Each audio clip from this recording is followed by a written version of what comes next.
Bab 2046, Mentah 2141, di mana kepala naga? Ada kepala naga di Gunung Biru.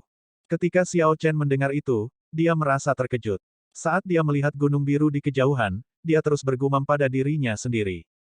Xiao Chen telah tiba di tempat ini dengan membandingkan peta modern dengan ingatan Kaisar Naga yang dibasahi darah. Awalnya, dia hanya merasa agak curiga dan tidak berani memastikannya. Dia telah bersiap untuk tinggal di sini selama beberapa waktu dan terus mencari.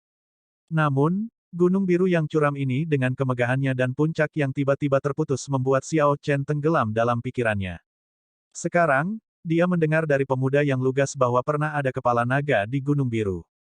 Jantung Xiao Chen berdetak kencang. Dia bertanya dengan serius, "Siapa namamu?" "Saya tidak punya nama, tetapi semua penduduk desa memanggil saya Telur Besi," jawab pemuda yang lugas itu, merasa agak gugup. "Telur Besi, sebelumnya kamu memberitahuku bahwa ada kepala naga di Gunung Biru. Orang tua mana yang mengatakannya? Banyak dari mereka yang melakukannya." "Hei, kakak Xiao, apakah kamu percaya padaku, berpikir bahwa ada kepala naga di sana?"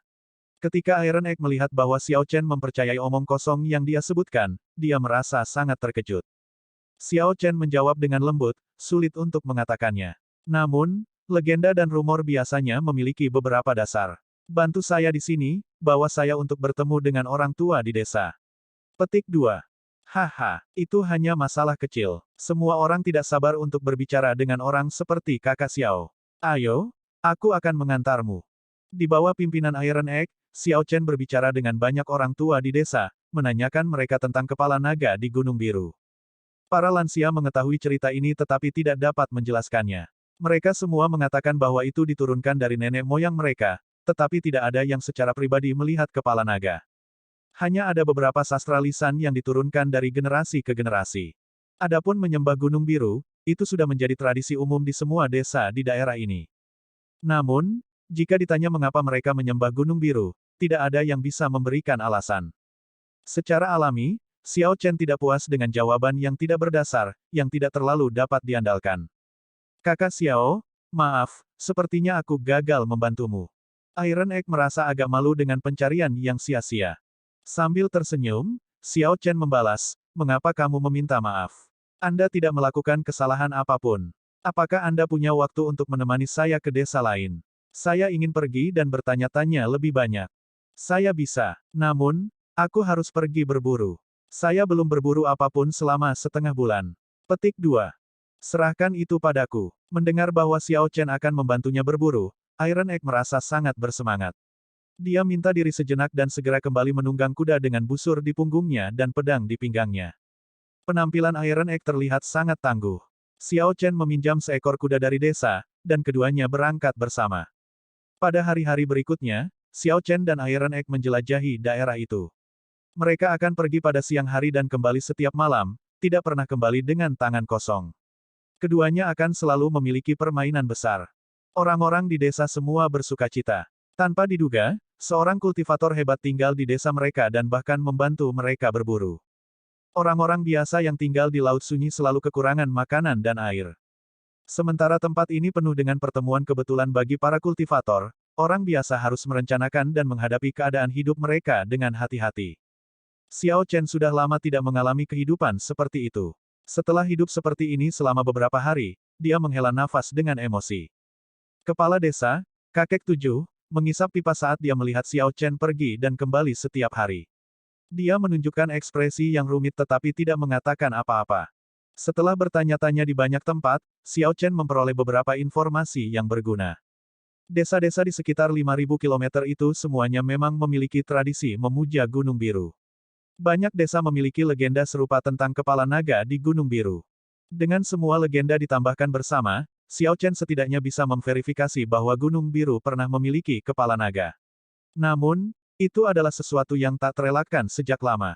Itulah alasan mengapa tidak ada teks definitif tentang hal itu diturunkan. Itu adalah Gunung Kepala Naga. Xiao Chen dan Iron Egg menunggang kuda mereka dan berhenti di tepi sungai, memandangi Gunung Biru. Xiao Chen perlu meluangkan waktu untuk pergi dan memeriksa Gunung Biru untuk dirinya sendiri. Mencongklang, mencongklang, mencongklang. Tepat pada saat ini, ketukan kuku yang cepat terdengar, itu adalah sekelompok bandit pengembara. Pemimpinnya mengenakan jubah hitam dan topi bambu berbentuk kerucut, yang menutupi tubuhnya sepenuhnya. Orang itu mendekat dengan cepat, bergegas ke arah keduanya. Ketika Iron Egg melihat ini, kengerian melintas di matanya. Dia mengepalkan tangan kanannya, tampaknya marah. Tunggangan Iron Egg merasakan emosinya dan mulai meringkik gelisah. Xiao Chen merasa terkejut. Selama beberapa hari terakhir, dia telah melihat banyak bandit keliling, tetapi dia belum pernah melihat Iron Egg yang begitu gelisah sebelumnya. Xiao Chen tidak memiliki kesan yang baik tentang bandit keliling ini. Biasanya, dia akan memusnahkan mereka bahkan tanpa membiarkan mereka berbicara. Namun, bandit keliling di depan Xiao Chen tampak berbeda. Dia melihat dengan hati-hati dan menemukan bahwa pemimpin itu tampak agak tidak biasa. Setelah mengamati sejenak, Xiao Chen menyadari bahwa pemimpin itu mengolah teknik kultivasi Dao Iblis dan memiliki kultivasi yang signifikan. Pemimpinnya adalah yang mulia, seperti Xiao Chen. Ini agak langka. Bandit yang biasanya ditemui Xiao Chen hanya tahu beberapa keterampilan yang tidak penting.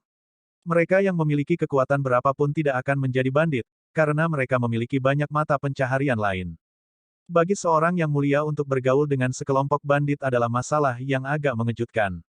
Tuanku, dialah orangnya. Dia membunuh beberapa saudara kita baru-baru ini dan tidak pernah meninggalkan siapapun hidup-hidup setiap saat. Kami harus menghabiskan banyak upaya untuk menyelidiki sebelum kami menemukannya, kata seorang bandit, menunjuk Xiao Chen sambil memegang kendali kudanya. Pria berjubah itu melirik Xiao Chen dan merasa bahwa kultivasi pihak lain tampak lebih tinggi darinya.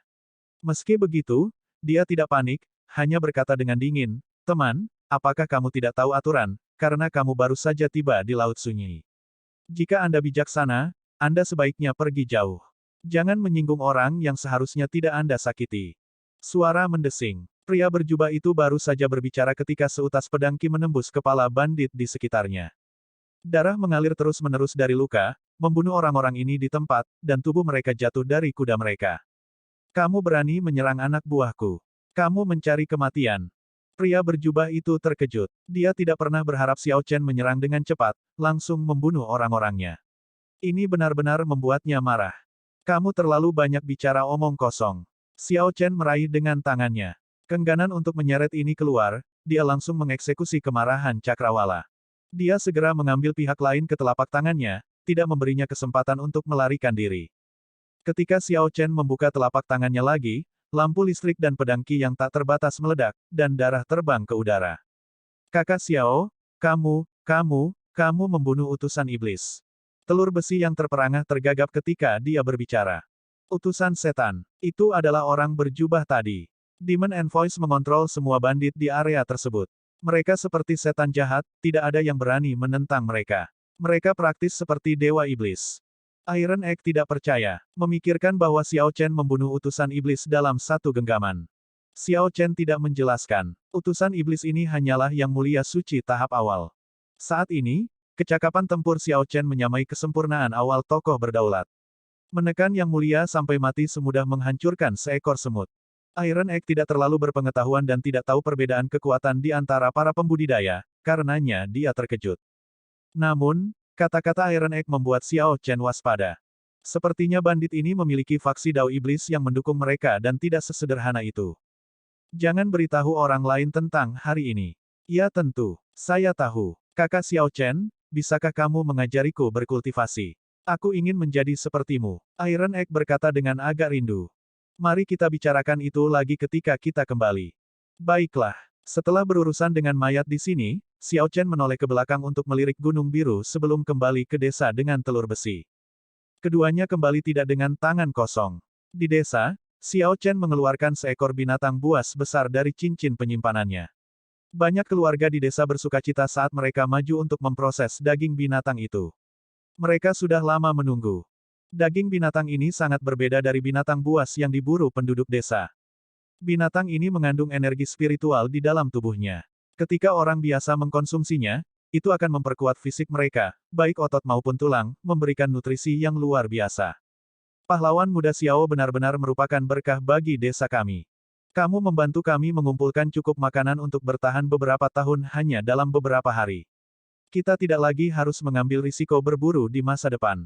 Kakak, untukmu. King Chen menerobos kerumunan dengan susah payah. Kemudian, Dia berlari dengan penuh semangat dengan karangan bunga yang terbuat dari ranting dan bunga liar. Ketika Xiao Chen melihat King Chen berusaha keras dan menunjukkan kegembiraan yang besar di wajahnya, dia tidak tahan untuk menolak niat baiknya. Jadi, dia turun, membungkuk, dan membiarkannya memahkotainya dengan karangan bunga. Kakak terlihat sangat bagus dengan karangan bunga. King Chen merasa senang ketika dia melihat Xiao Chen mengenakan karangan bunga yang dia buat. Iron Egg menggosok kepalanya dan tersenyum. Little King Chen, mengapa kamu tidak membuatnya untuk Elder Brother Iron Egg?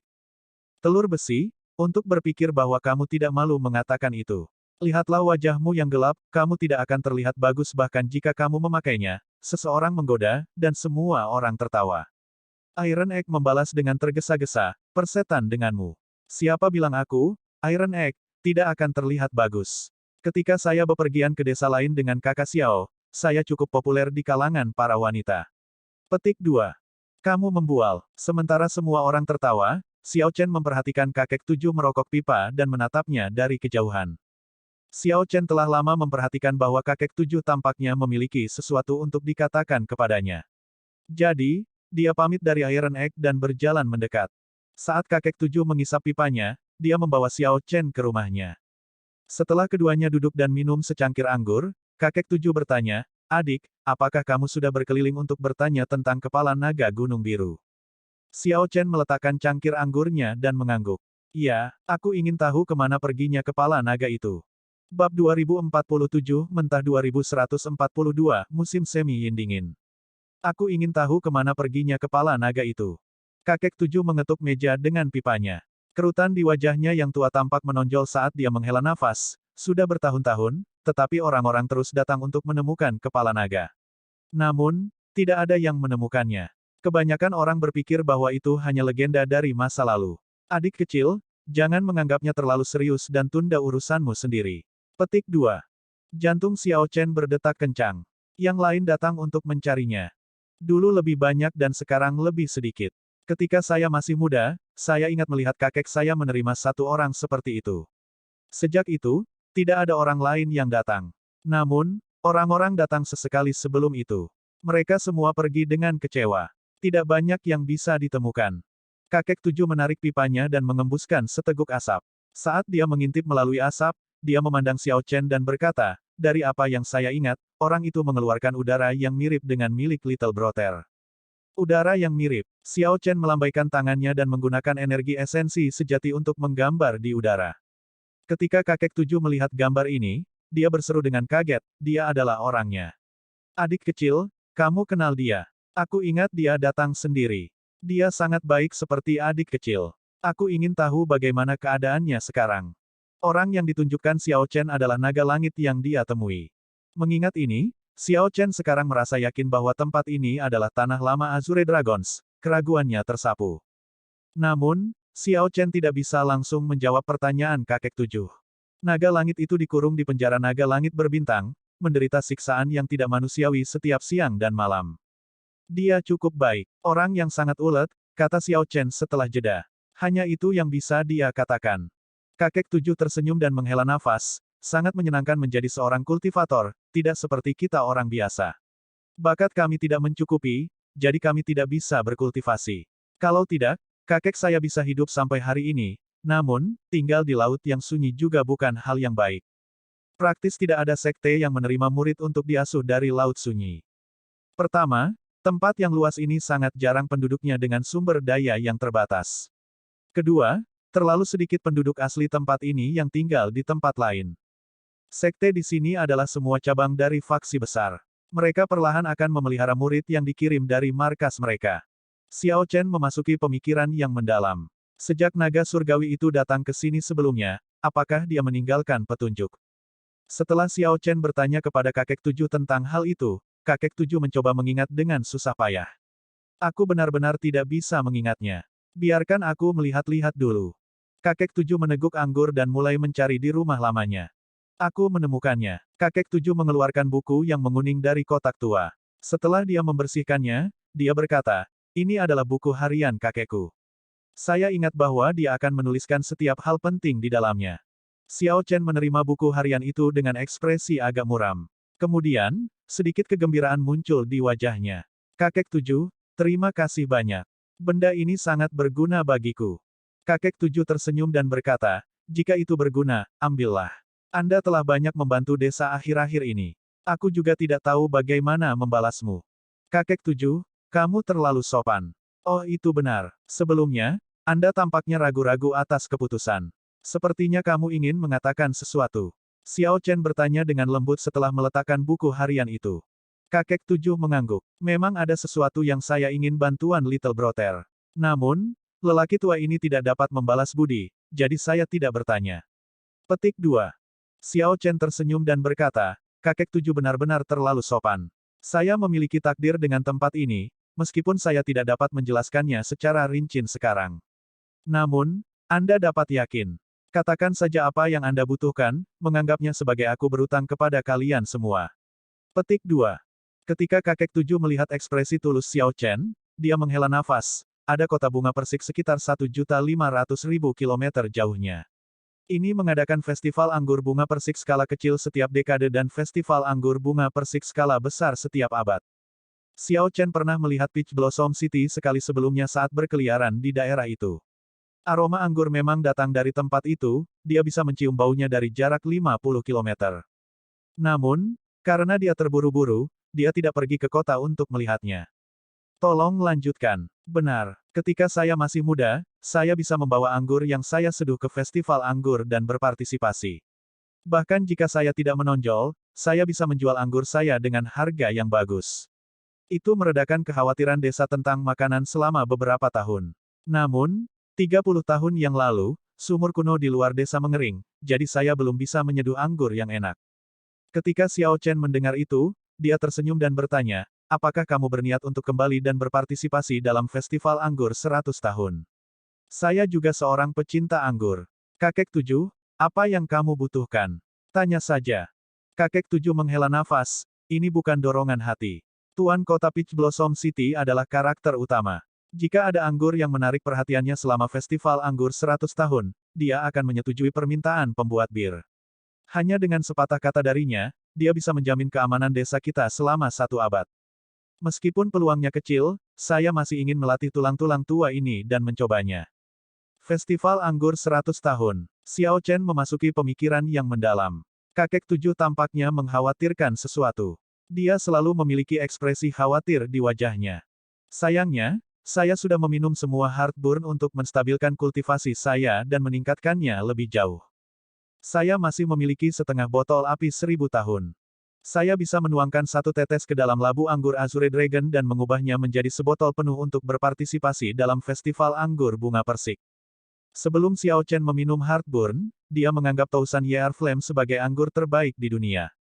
Namun, setelah Heartburn, dia harus mengakui bahwa anggur terbaik di Great Tousan Realms bahkan lebih baik.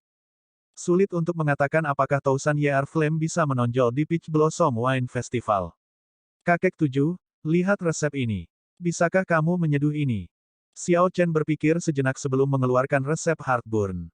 Mungkin kakek tujuh bisa menyeduhnya. Ini adalah anggur terbaik dari Dragon Rache, Heartburn. Kakek tujuh merasa sedikit terkejut. Kemudian, dia dengan cepat mengembalikan resep ke Xiao Chen. Resep ini telah hilang selama beberapa ribu tahun. Jika saya menyeduh anggur ini untuk berpartisipasi dalam festival anggur, itu mungkin akan membawa bencana bagi saya. Petik 2. Bingo. Ketika Xiao Chen melihat reaksi ini, dia bersukacita.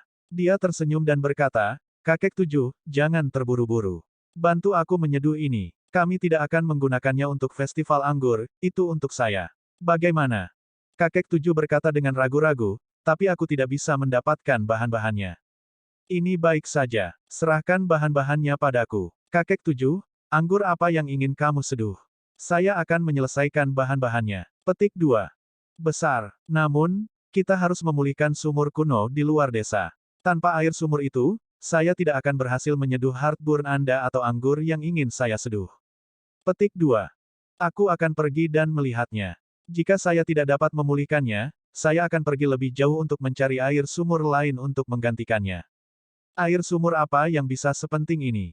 Xiao Chen bingung. Ketika dia tiba di sumur kuno di dekatnya, dia menemukan bahwa itu sudah mengering. Sang, apakah ada yang aneh dengan sumur ini? Xiao Chen bertanya dengan suara lembut. Xiao Chen tidak bisa melihat ada yang salah, jadi dia hanya bisa meminta Sang untuk melihatnya. Pihak lain adalah ahli di bidang ini. Sang keluar dari prasasti alam semesta surgawi dan melihat sumur yang mengering.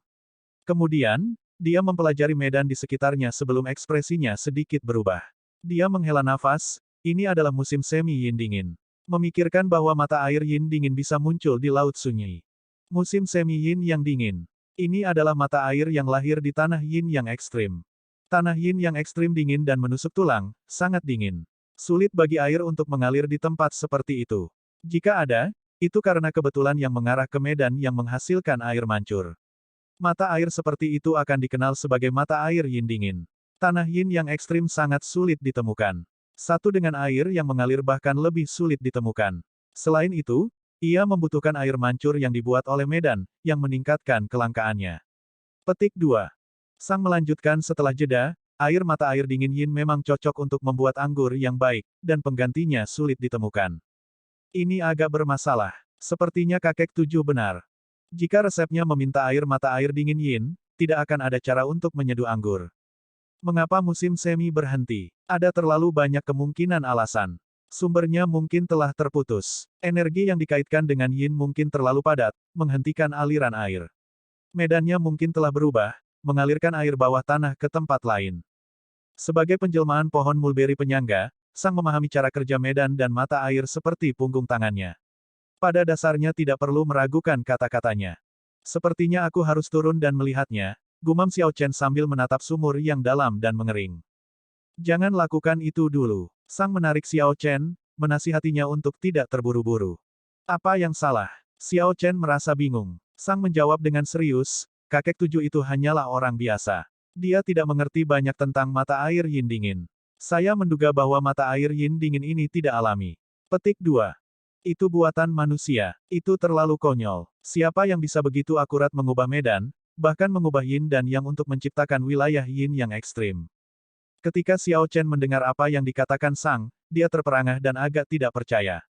Sang membalas dengan lembut, meskipun sulit, saya telah melihat itu terjadi sebelumnya. Sangat sulit bagi Laut Sunyi ini untuk menghasilkan mata air yin dingin. Turun dengan gegabah itu tidak benar. Petik 2. Xiao Chen memikirkannya. Kemudian, dia melihat ke Gunung Biru yang kehilangan kepala naga sebelum melihat ke sumur lagi. Kata-kata Sang memang layak dipertimbangkan. Jika sumur yang mengering dan Gunung Biru yang kehilangan kepala naga terhubung, itu akan membuat orang merasa kedinginan. Bab 2048, Mentah 2143, Formasi Pembunuhan Surgawi Dao. Mata air yin dingin, apakah seseorang yang mengaturnya? Berdiri di depan sumur, Xiao Chen berpikir keras. Setelah beberapa saat, dia masih memutuskan untuk turun dan melihatnya. Aku akan menemanimu. Jika terjadi sesuatu, setidaknya aku bisa membantumu, kata Sang lembut ketika dia melihat Xiao Chen mati di atasnya. Tidak apa-apa. Jika memang ada bahaya, saya dapat melarikan diri dengan lebih mudah jika saya sendirian. Jangan khawatir. Xiao Chen tidak memberi Sang kesempatan untuk menolak. Dia melompat ringan dan melompat ke dalam sumur. Sosok Xiao Chen langsung menghilang ke dalam sumur, menghilang dari pandangan. Sang melirik sumur yang mengering sebelum merenungkan sekelilingnya. Segera, dia melonjak dan melihat sekeliling. Sang melihat barisan pegunungan yang tidak jelas di kejauhan. Medan memberinya perasaan aneh. Tanda pisah. Turun di sumur kering. Xiao Chen jatuh untuk waktu yang lama. Akhirnya, dia merasakan sesuatu di bagian bawah kakinya dan mendarat. Suara mendesing. Begitu kakinya menyentuh tanah, hawa dingin menyerangnya. Dia mulai menggigil tak terkendali. Xiao Chen merasakan energi yang berhubungan dengan yin bergerak di sekitar tubuhnya. Namun, jika dia ingin menyingkirkannya, dia akan membuang banyak energi esensi sejati. Mengedarkan mantra surgawi bulu esnya, dia langsung menyerap energi dingin yang dikaitkan dengan yin ini dan mengubahnya menjadi energi untuk domain esnya. Xiao Chen mendongak dan melihat cahaya seukuran mangkuk. Sumur kuno itu mungkin dekat dengan kedalaman 10 km. Ketika dia berpikir untuk berada 10 km di bawah tanah, dia mau tak mau harus berbelok dengan sangat hati-hati. Lingkungannya gelap gulita, dia hanya bisa melihat 100 meter di depan. Xiao Chen merasakan jalannya ke depan dalam kegelapan. Jalan sempit itu melebar. Namun, medan mulai menjadi semakin rumit. Segera, visinya meluas, dia telah tiba di gua bawah tanah. Stalaktit gantung itu panjangnya mencapai 2 meter. Cahaya kristal samar yang mereka pancarkan memungkinkan Xiao Chen untuk melihat fitur dari seluruh gua. Cahaya berair dan stalaktit membuat pemandangan yang menakjubkan dan menakjubkan. Setelah mengagumi pemandangan untuk sementara waktu, Xiao Chen mengikuti aliran sungai ke hulu. Ki dingin sudah menjadi lebih padat. Xiao Chen merasa terkejut menemukan domain es-nya meningkat pesat. Jika itu berlanjut dengan kecepatan ini, dia akan segera menerobos dan memahami Ais Dao. Domain es Xiao Chen telah mencapai batasnya sejak lama. Dia hanya tidak memiliki kesempatan untuk meningkatkannya menjadi kekuatan Dao besar. Mungkin ini adalah kesempatannya. Dengan pemikiran ini, Xiao Chen mengedarkan mantra surgawi bulu es pada batasnya. Ki dingin mengelilingi Xiao Chen dan menyatu menjadi benang energi es yang berkedip-kedip dengan cahaya redup dalam gelap. Ki dingin menjadi semakin padat. Ki dingin seperti benang berkumpul menjadi bulu. Bulu es yang tak terhitung jumlahnya memenuhi tempat itu, terlihat sangat indah. Saat Xiao Chen terus maju, dia melihat banyak pilar batu melingkar yang terbungkus es tebal. Dia tiba-tiba berhenti, menemukan lingkungan bawah tanah benar-benar aneh. Dia tidak mengalami bahaya di sepanjang jalan. Namun, ini membuatnya lebih berhati-hati, karena rasanya ada sesuatu yang salah. Retakan. Tiba-tiba, ketika Xiao Chen menginjak tempat tanah yang beku, kaki kanannya tenggelam. Ki yang dingin segera berubah menjadi es dan membekukan kakinya. Setelah mengutuk kemalangannya di dalam hatinya, dia menundukkan kepalanya dan mencoba menarik kakinya keluar. Kemudian, tiba-tiba, dia memiliki firasat tentang kematian yang akan segera terjadi. Xiao Chen menyerah untuk menarik kaki kanannya keluar dan memiringkan tubuhnya. Sebuah stalaktit sepanjang 2 meter diam-diam jatuh melewati wajahnya. Suara mendesing. Ketajaman stalaktit jauh melampaui harapan Xiao Chen. Stalaktit panjang diam-diam menusuk ke tanah. Rasa dingin mengalir di punggungnya. Jika dia tidak menghindar, stalaktit ini akan menembus otak dan tubuhnya, membunuhnya di tempat. Apakah ini kebetulan? Sepertinya tidak ada formasi atau tanda-tanda siapapun yang melakukan ini. Itu hanya bisa dijelaskan dengan kebetulan. Xiao Chen membebaskan kaki kanannya yang membeku dan merentangkannya. Saya harus lebih berhati-hati. Itu tidak benar. Tiba-tiba, sesuatu terjadi pada Xiao Chen. Dia menoleh ke belakang dan mempertimbangkan banyak pilar batu melingkar yang dia lihat di sepanjang jalan, kengerian aneh mengaduk dalam hatinya. Dia melemparkan serangan telapak tangan yang ganas, dan angin pedang melonjak keluar. Debu di permukaan pilar batu melingkar jatuh dalam sekejap. Suara mendesing, suara mendesing, suara mendesing. Saat debu tebal dan es jatuh, pilar batu melingkar mengungkapkan bentuk aslinya.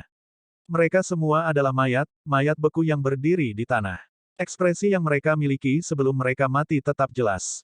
Angin pedang tidak berhenti. Pada saat berikutnya, semua tubuh ini hancur berkeping-keping. Xiao Chen memucat, sangat terkejut dan ketakutan. Mengingat keberanian Xiao Chen, sangat sedikit hal yang bisa membuatnya takut. Namun, adegan ini membuatnya kedinginan. Ternyata dia sudah melewati banyak spot maut. Dengan sedikit kecerobohan, dia bisa mati dalam sekejap. Namun, dia tidak sadar sampai sekarang. Xiao Chen mengingat formasi pembunuhan yang luar biasa dari ingatan Kaisar Naga yang dibasahi darah. Formasi pembunuhan ini benar-benar menyatu dengan lingkungan dan medan. Ini mencegah seseorang bahkan merasakan kehadirannya. Ketika terjebak di dalamnya, seseorang bahkan tidak akan tahu apa yang terjadi ketika seseorang meninggal. Saya tidak harus terus maju. Formasi pembunuhan di sini sudah melampaui pemahaman Xiao Chen. Bahkan Kaisar berdaulat Vena Surgawi mungkin tidak bisa menghindarinya. Xiao Chen mengukur sekelilingnya lagi. Sekarang, dia merasakan bahaya fatal di gua bawah tanah ini, yang awalnya dia anggap biasa. Dia mengirimkan beberapa angin palem lagi dan menemukan beberapa mayat lagi di negara bagian yang aneh. Satu-satunya faktor umum adalah bahwa semua mayat menunjukkan ekspresi bingung. Xiao Chen bahkan menemukan mayat kaisar berdaulat. Sebagian besar ki dingin di sekitarnya berasal dari mayat itu. Xiao Chen sekarang mengerti mengapa sumur itu mengering. Seseorang pernah menemukan rahasia mata air yin dingin dan turun untuk menjelajah. Pada akhirnya, orang itu meninggal di sini. Karena tidak satu pun dari orang-orang ini berhasil melarikan diri, mayat mereka menyebabkan ki dingin tumbuh lebih padat, mempengaruhi aliran mata air yin dingin. Ketika mata air yin dingin berhenti mengalir, formasi pembunuhan hanya menunjukkan jalan menuju kematian. Sebaliknya, jalan menuju kelangsungan hidup mungkin muncul ketika mata air yin dingin mengalir. Setelah berpikir sebentar, Xiao Chen menghancurkan semua mayat yang membeku. Kemudian, dia tetap diam dan mulai berkultivasi.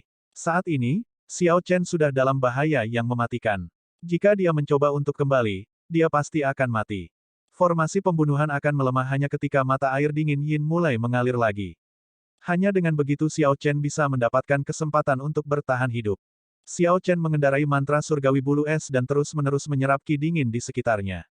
Pertama, itu membantunya menipiskan ki dingin, menyelesaikan situasi. Kedua, dia bisa menggunakan kesempatan ini untuk menerobos dan memahami Ais Dao. Suara mendesing. Suara mendesing. Ki dingin di sekitarnya menjadi seperti badai, dengan mata Xiao Chen. Bulu es yang tak terhitung jumlahnya tampak seperti angsa menari di udara. Xiao Chen memusatkan pikirannya, tidak mengatakan apa-apa. Dia memiliki pengalamannya dari memahami Thunder Grid Dao dan Sabre Grid Dao. Dengan demikian, dia memiliki banyak pengalaman dalam menerobos ke Dao besar. Dia tidak terburu-buru, mengambilnya perlahan. Menetes. Menetes. Waktu perlahan berlalu. Setelah beberapa saat, Xiao Chen mendengar air menetes. Xiao Chen berpikir, itu akan datang. Saat dia terus menyerap ki dingin, kepadatan ki dingin akan semakin berkurang, dan mata air yin dingin akan segera mulai mengalir lagi.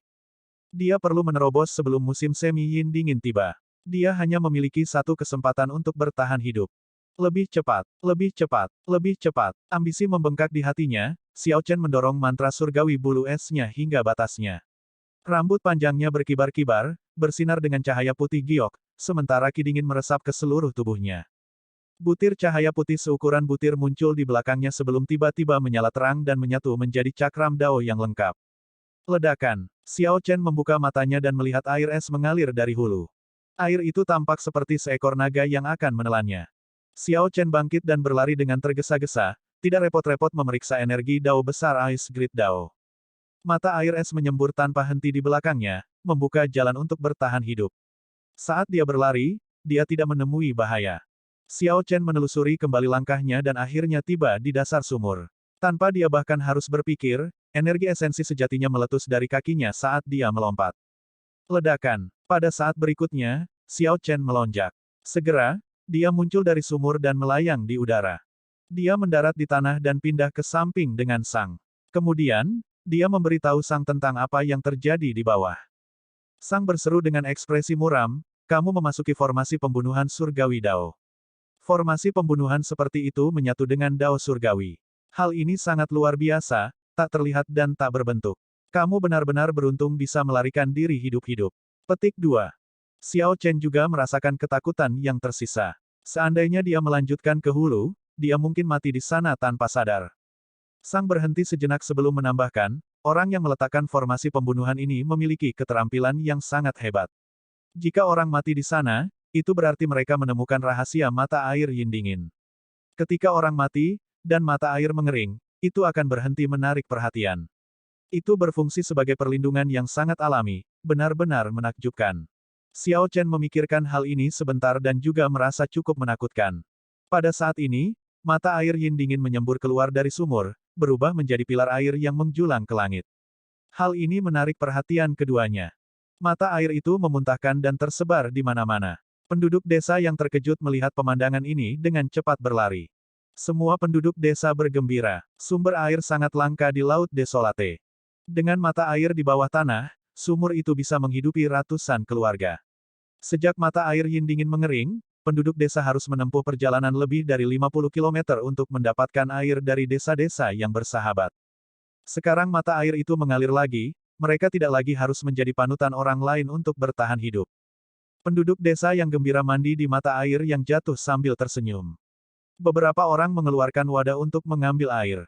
Ketika Xiao Chen dan Sang melihat adegan ini, mereka tersenyum, ekspresi mereka lebih hangat dan lebih santai. Tidak peduli rahasia mengejutkan apa yang terkandung di mata air yin dingin ini, bagi orang biasa, hanya air sumur yang bisa membuat mereka tetap hidup. Bahkan jika orang yang melakukan gerakan pembunuhan tidak melewatkan apapun, dia pasti tidak mengantisipasi hal ini. Seringkali, lebih baik bagi orang untuk menjalani kehidupan yang sederhana. Ketidaktahuan adalah kebahagiaan. Tidak peduli seberapa mampu orang yang meletakkan formasi itu, dia mungkin tidak akan sebahagia penduduk desa sederhana ini. Bab 2049, Mentah 2144 Gunung Iblis. Menurutmu siapa yang meletakkan formasi pembunuhan surgawi Dao? Xiao Chen bertanya kepada Sang dengan lembut. Dengan mengangkat bahu, Sang membalas, bagaimana mungkin aku tahu? Pelan-pelan cari tahu sendiri. Saat keduanya mengobrol, kakek tujuh berjalan dengan senyum lebar. Ini adalah pertama kalinya Xiao Chen melihatnya begitu bahagia. Ini, kakek tujuh merasa sedikit terkejut melihat Sang. Xiao Chen memperkenalkan, ini temanku, Sang. Tanpa bantuannya sebelumnya, saya tidak akan bisa menarik mata air ini. Terima kasih banyak, terima kasih banyak. Sang mengangguk dan menjawab, kamu terlalu sopan. Xiao Chen berpikir sejenak sebelum berkata, kakek tujuh, bahan apa lagi yang kamu butuhkan? Aku akan pergi mengambilnya untukmu. Benar, benar. Saya membuat daftar. Lihatlah dan lihat apakah Anda bisa mendapatkannya. Petik 2. Jangan khawatir. Serahkan semuanya padaku. Heartburn, anggur terbaik dari Dragon Rache, bukan hanya anggur terbaik di dunia, tetapi juga dapat meningkatkan kultivasi seseorang. Bahkan setelah mencapai Sovereign Personage, seseorang masih bisa mendapatkan keuntungan darinya. Secara alami, Xiao Chen akan berusaha keras untuk mendapatkannya. 3 hari kemudian, mata air yang memuntahkan perlahan-lahan mengendap. Mata air Yin dingin kembali ke tingkat normal di sumur kuno. Xiao Chen bekerja keras untuk mendapatkan semua bahan yang dibutuhkan kakek tujuh, berlari kemana-mana. Ketika Xiao Chen memiliki waktu luang, dia membaca buku harian yang ditinggalkan kakek-kakek tujuh. Hari ini, saudara ras naga itu pergi ke sumur kuno. Nenek moyang memperingatkan kita untuk tidak pernah melakukan itu.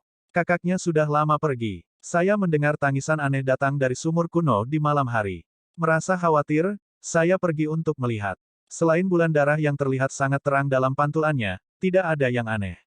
Pada hari kedua, saudara itu keluar dengan tampak bersemangat. Dia memberitahu saya bahwa dia menemukan rahasia yang luar biasa di dalam sumur, bahwa dia menemukan di mana kepala naga itu berada.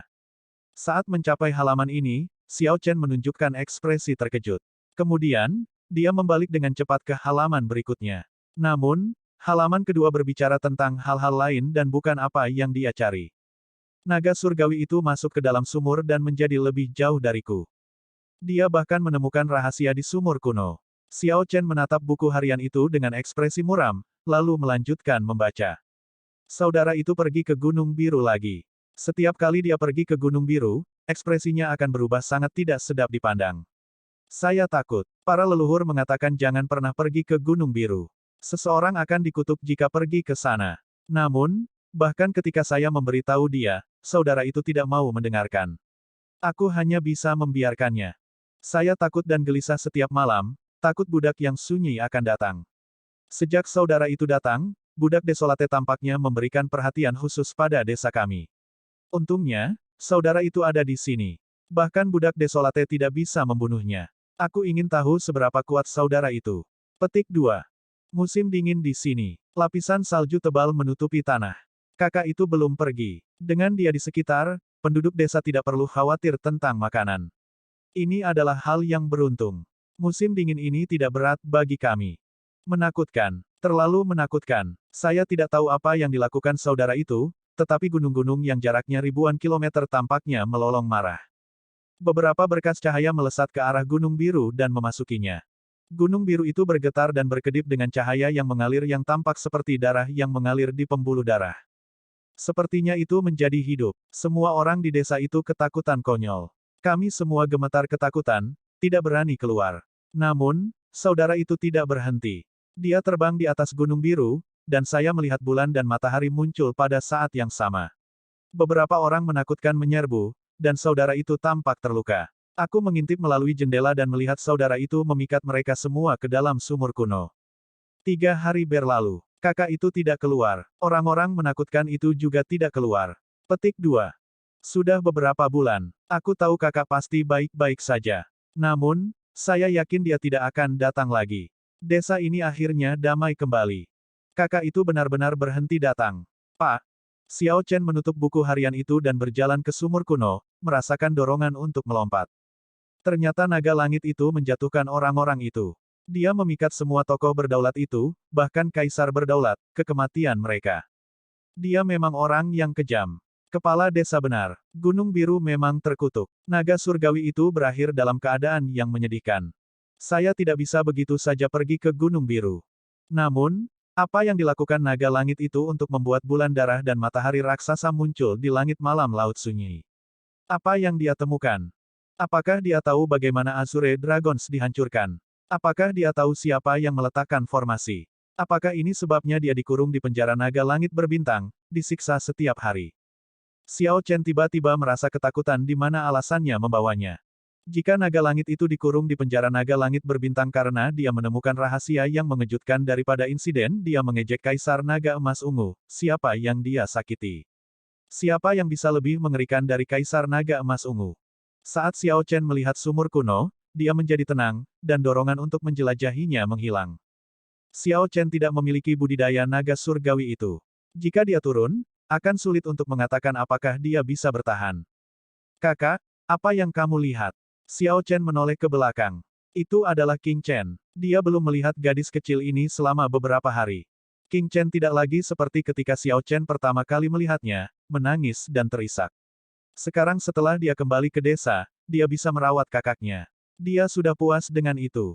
Meskipun King Chen mengatakan bahwa dia tidak akan kembali, dia merasa enggan di dalam hatinya. Aku juga ingin melihat. King Chen melompat dengan lincah. Kemudian, dia membungkuk dan melihat ke dalam sumur. Xiao Chen berbalik dengan cepat, khawatir gadis kecil itu akan jatuh. Aneh, mengapa ada bulan di dalam air? Bukankah sekarang sudah siang? Ada bulan. Xiao Chen pergi dan melihat. Namun, dia tidak menemukan sesuatu yang aneh. Saat dia hendak mengatakan sesuatu, King Chen berkata, bulan menghilang. Xiao Chen tertawa serak. Kemudian, dia menarik King Chen ke samping dan memperingatkannya, jangan datang ke sini lagi. Sumur ini sangat dalam. Jika Anda jatuh, Anda akan mati. Petik 2. Benar, aku akan mendengarkan kakak. Xiao Chen menepuk kepala King Chen dan berkata, kembalilah, kalau begitu. Jaga adikmu baik-baik. Saat Xiao Chen melihat King Chen pergi, dia tersenyum, lalu mengangkat kepalanya dan melihat ke kejauhan di Gunung Biru. Satu-satunya puncak gunung itu tandus, tanpa tanaman di atasnya. Berdiri di atas tanah yang luas, ia menerima pemujaan dari semua penduduk desa di sekitarnya sejak dahulu kala. Saya masih harus pergi dan melihat bagaimana Gunung Biru dan sumur kuno terhubung. Saya hanya bisa menyelesaikannya dengan melakukan perjalanan ke sana. Xiao Chen dengan lembut mendorong dengan kakinya dan terbang menuju Gunung Biru itu. Anda ingin pergi ke sana. Gunung itu dikutuk dan akan membawa nasib buruk, sang mengingatkan Xiao Chen dari prasasti alam semesta surgawi. Bagaimana mungkin para pembudidaya percaya akan hal ini? Jika ada kutukan, aku akan menyingkirkannya. The Great Thousand Realms tidak kekurangan teknik rahasia yang bisa memberikan kutukan. Bagi para pembudidaya, kutukan bukanlah hal yang misterius. Setelah Xiao Chen berangkat ke Gunung Biru yang tampaknya dekat, dia menyadari bahwa itu masih cukup jauh. Kenyataannya, Gunung Biru itu jauh dari desa. Segera, dia meninggalkan desa jauh di belakang. Pada saat Xiao Chen mendekati Gunung Biru, langit sudah mulai gelap. Matahari yang sangat besar perlahan terbenam di kejauhan, setengahnya sudah di bawah cakrawala. Setiap kali seseorang melihat matahari terbenam di Laut Desolate, seseorang akan merasa sangat tersentuh oleh luas dan keagungannya. Di sisi lain, bulan darah Laut Desolate terasa dingin, perasaan yang menakutkan dan menyeramkan. Ini adalah dua ekstrim yang lengkap. Apakah kamu merasakan sesuatu? Sang bertanya saat dia muncul di samping Xiao Chen. Keduanya masih 10 kilometer jauhnya dari Gunung Biru. Tetap pada jarak ini, Xiao Chen mengirim sense spiritualnya untuk menyelidiki. Xiao Chen memang merasakan sesuatu yang luar biasa. Ruang di sekitar Gunung Biru terasa sangat dingin dan menyeramkan. Rasa spiritualnya menangkap kebencian tak terlihat yang meresapinya. Orang biasa tidak bisa mendekati tempat ini. Jika mereka melakukannya, emosi negatif akan membuat mereka gila. Namun, terlepas dari semua itu, Xiao Chen juga merasakan keakraban, seolah ada suara yang memanggilnya dari dalam hatinya. Jangan bergerak dulu. Aku akan pergi dan melihatnya. Xiao Chen melanjutkan sendirian, berjalan menuju Gunung Biru selangkah demi selangkah. Emosi negatif yang tak terhitung jumlahnya segera menyerangnya. Rasa sakit, ketidakpuasan, kemarahan, dan emosi negatif lainnya membanjiri pikirannya, mencoba membuatnya gila. Xiao Chen mempertahankan ketenangannya, perlahan mendekati Gunung Biru. Biasanya, dia hanya perlu beberapa langkah untuk melintasi 10 kilometer. Namun, beberapa langkah ini tidak mudah untuk dilakukan. Itu seperti berjalan di atas es tipis, setiap langkah terasa genting. Pada saat Xiao Chen mencapai kaki gunung dan melihatnya, dia merasakan hubungan yang sangat intim dengannya. Namun, saat Xiao Chen mengulurkan tangannya untuk menyentuh Gunung Biru, seni menelan surga awan iblis di tubuhnya langsung menekan mantra surgawi guntur ungu. The Demonic Cloud Heaven Swallowing Art beredar dengan liar, dan Demonic Ki mengalir ke seluruh tubuh Xiao Chen. Seluruh gunung biru melepaskan untaian aura hitam. Xiao Chen dengan cepat menarik tangannya dan mundur selangkah. Keringat mengalir dari dahinya seperti hujan. Sang bergegas ke Xiao Chen. Kemudian, dia bertanya dengan cemas, apa yang terjadi padamu sebelumnya? Kamu membuatku takut mati. Anda berdiri diam selama total 4 jam. Petik 2. 4 jam. Rasanya hanya sekejap. Xiao Chen merasa cukup terkejut. Ketika dia melihat sekelilingnya, dia menyadari bahwa malam telah tiba. Bulan darah sekarang tergantung tinggi di langit malam. 4 jam benar-benar telah berlalu. Xiao Chen terkejut. Apa yang terjadi sebelumnya? Aku akan naik dan melihat. Gunung biru ini agak aneh. Aku harus mencari tahu. Xiao Chen dengan lembut mendorong tanah. Kemudian, dia berubah menjadi sambaran petir dan melesat ke atas. Dia melesat di sekitar puncak yang tinggi dan tunggal. Setelah beberapa saat, dia mengungkapkan wujud aslinya dan mendarat di puncak gunung yang terpotong. Saat kaki Xiao Chen menyentuh tanah, Demonic Ki yang tak terbatas melonjak ke tubuhnya. Sang, yang berada di bawah, merasa terkejut. Rambut panjang dan jubah putih Xiao Chen berkibar liar di bawah bulan darah besar, dan matanya menjadi merah padam. Xiao Chen tampaknya berdiri di bulan darah saat dia berdiri di atas gunung biru, terlihat sangat aneh. Menyebarkan, Xiao Chen berteriak dan mengusir ki iblis ke seluruh tubuhnya. Mantra surgawi guntur ungu beredar dengan kecepatan penuh dan menekan seni menelan surga awan iblis. Kemerahan di mata Xiao Chen perlahan memudar. Dia memulihkan ketenangannya, meskipun beberapa ketakutan masih ada. Saat itu, dia melihat ke kejauhan saat dia berdiri di puncak. Kemudian, dia tiba-tiba mengerutkan kening. Cahaya api datang dari arah desa, itu diserang. Bab 2050, Mentah 2145 Tubuh Yin Murni. Sebuah cahaya yang menyala-nyala bersinar di tempat desa itu berada. Merasakan hawa dingin di hatinya, Xiao Chen melompat dari gunung biru. Hering darah iblis berubah menjadi kilatan cahaya merah dan menangkap Xiao Chen di udara. Kemudian, mereka bergegas menuju desa. Suara mendesing. Sang melompat dengan lembut dan mendarat di punggung Vulture darah iblis. Ketika dia melihat ke kejauhan, dia terkejut. Oh tidak, desa sedang diserang. Tidak ada desa yang akan melepaskan cahaya api yang luar biasa tanpa alasan. Di Laut Desolate ini, di mana bandit berkeliaran di tempat itu, pemandangan seperti itu hanya menyarankan satu hal, serangan bandit ke desa. Bandit secara berkala menyerang desa-desa di Laut Sunyi. Namun, ketika Xiao Chen melihat desa tempat dia tinggal untuk waktu yang lama diserang, dia merasakan kemarahan yang tak terlukiskan. Tanda pisah. Pada saat ini, di luar desa memancarkan cahaya yang berapi-api. Tiang-tiang kayu didirikan di tanah. Setiap tiang memiliki seorang penduduk desa yang diikat padanya. Ratusan bandit berkuda tertawa terbahak-bahak ketika mereka melihat orang-orang yang terikat. Seseorang telah mengalahkan Iron X sampai dagingnya robek dan darah mengalir keluar. Meski begitu, dia mengertakkan gigi dan tidak mengatakan apa-apa. Petik 2 tanda seru. Bukankah Anda sangat menakjubkan sebelumnya, membunuh beberapa saudara saya? Apa yang salah? Mengapa Anda tidak menakjubkan sekarang? Aku yang hebat ini akan mengalahkanmu sampai mati. Pemimpin bandit terus mencambuk telur besi sebelum meludahinya. Mata Iron Egg memerah. Namun, dia tidak bisa melakukan apapun selain menggertakkan giginya. Terlalu kuat. Orang-orang ini terlalu kuat. Meskipun saya bisa memblokir bandit ini dengan keterampilan pedang yang diajarkan kakak Xiao kepada saya tidak bisa bertahan bahkan satu serangan dari utusan setan. Mengapa ini ingin membakar desa, bahkan tidak melepaskan orang tua dan anak-anak? Semua orang di desa, tua dan muda, semuanya diikat ke tiang kayu.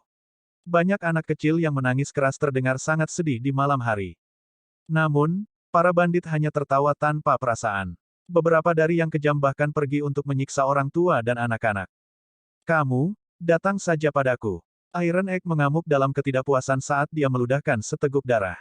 Pemimpin bandit memiliki kulit gelap dan sosok yang kekar. Dia mengungkapkan senyum kejam dan berkata, kamu akhirnya berbicara. Hehe, jangan khawatir. Lagi pula kalian semua akan mati nanti. Petik 2. Iron Egg terus berjuang melawan rantai yang mengikatnya, mengguncang tiang kayu. Namun, usahanya semua sia-sia. Pemimpin bandit itu tertawa terbahak-bahak dan berkata, aku tidak punya waktu untuk bermain denganmu. Jadilah patuh. Petik 2. Pak, pemimpin bandit menyerang dengan cambuk lagi, memukul mulut Iron Egg dan merobek kulitnya. Itu menimbulkan begitu banyak rasa sakit sehingga Iron Egg hampir pingsan. Pemimpin bandit berjalan ke tiang kayu tempat kepala desa, kakek 7, diikat. Seorang pemuda dengan ekspresi dingin dan bangga berdiri tidak jauh dari tiang kayu itu. Pemuda ini mengenakan baju besi hitam yang kokoh dan jubah merah. Bagian depan armor memiliki pola aneh yang disulam di atasnya, simbol sebuah sekte. Tuanku, tolong lepaskan mereka. Akulah yang salah. Hukum saja aku sendiri, kata kakek 7 dengan suara tercekik ketika dia melihat pemuda itu. Pemuda tanpa ekspresi itu berkata dengan acuh tak acuh, aku sudah memberimu kesempatan. Saya katakan sebelumnya untuk segera menyerahkan tubuh Yin murni yang Anda temukan, bukan? Ketika kakek 7 mendengar itu, wajahnya yang tua gemetar, namun, dia tidak bisa membantah kata-kata pemuda itu. Jawab aku, apakah saya mengatakan itu atau tidak? Petik 2. Tuanku, kakek 7 mengakui dengan lembut dengan kepala menunduk. Karena kamu sudah tahu, lalu mengapa kamu mencoba menyembunyikannya? Selama bertahun-tahun sekte pembantaian surgawi kami berada di area ini, kami telah memperlakukan Anda semua dengan adil.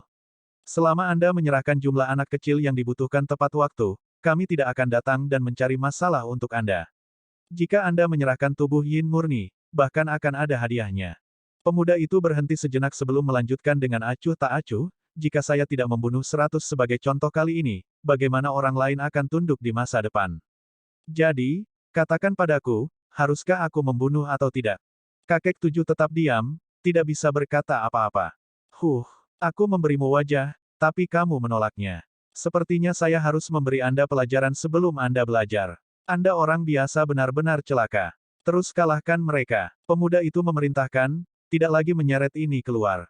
Untuk apa kau berdiri di sana? Apakah Anda tidak mendengar utusan Lord Demon? Cepat dapatkan itu. Teriak pemimpin bandit segera, mencoba menyanjung utusan iblis.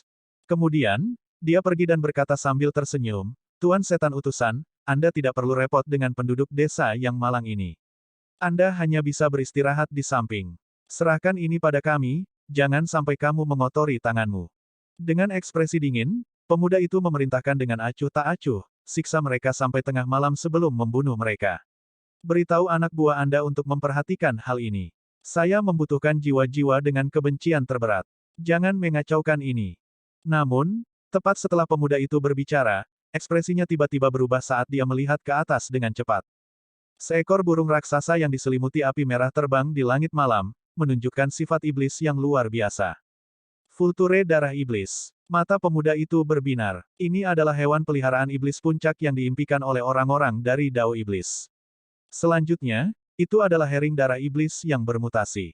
Suara mendesing. Tepat ketika pemuda itu hendak menanyakan teman mana ini, lampu pedang yang tak terhitung jumlahnya melintas di langit malam. Pada saat berikutnya, lampu pedang merobek para bandit di depan tiang kayu, bahkan tidak meninggalkan sisa. Pemimpin bandit itu merasa sangat ketakutan sehingga kakinya menjadi lunak. Dia tersandung beberapa langkah ke belakang dan jatuh ke tanah. Ekspresi pemuda lapis baja hitam segera berubah sangat cemberut.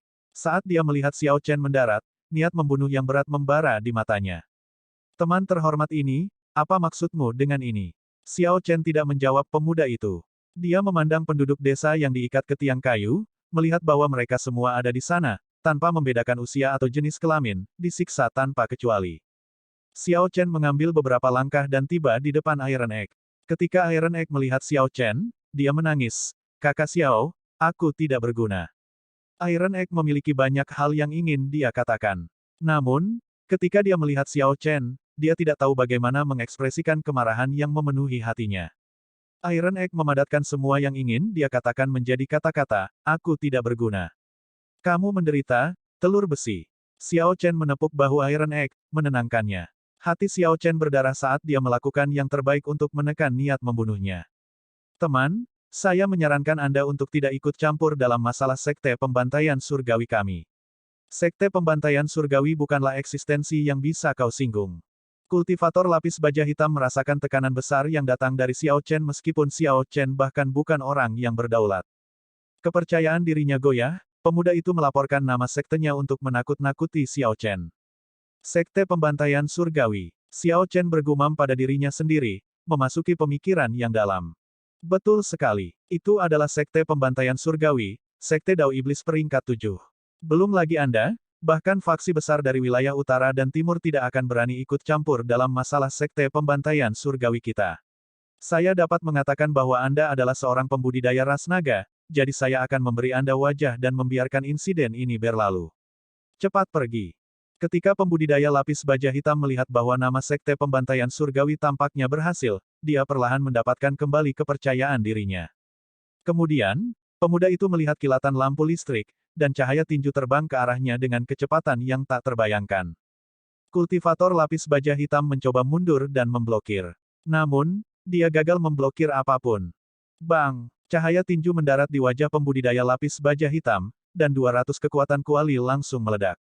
Utusan iblis sekte pembantai surgawi tahap awal ini meninggal di tempat, tidak meninggalkan mayat. Berdetak, berdetak. Di sisi lain, Sang melepaskan rantai penduduk desa. Pada saat yang sama, dia menanamkan energi esensi sejati yang lembut untuk mengobati luka semua orang.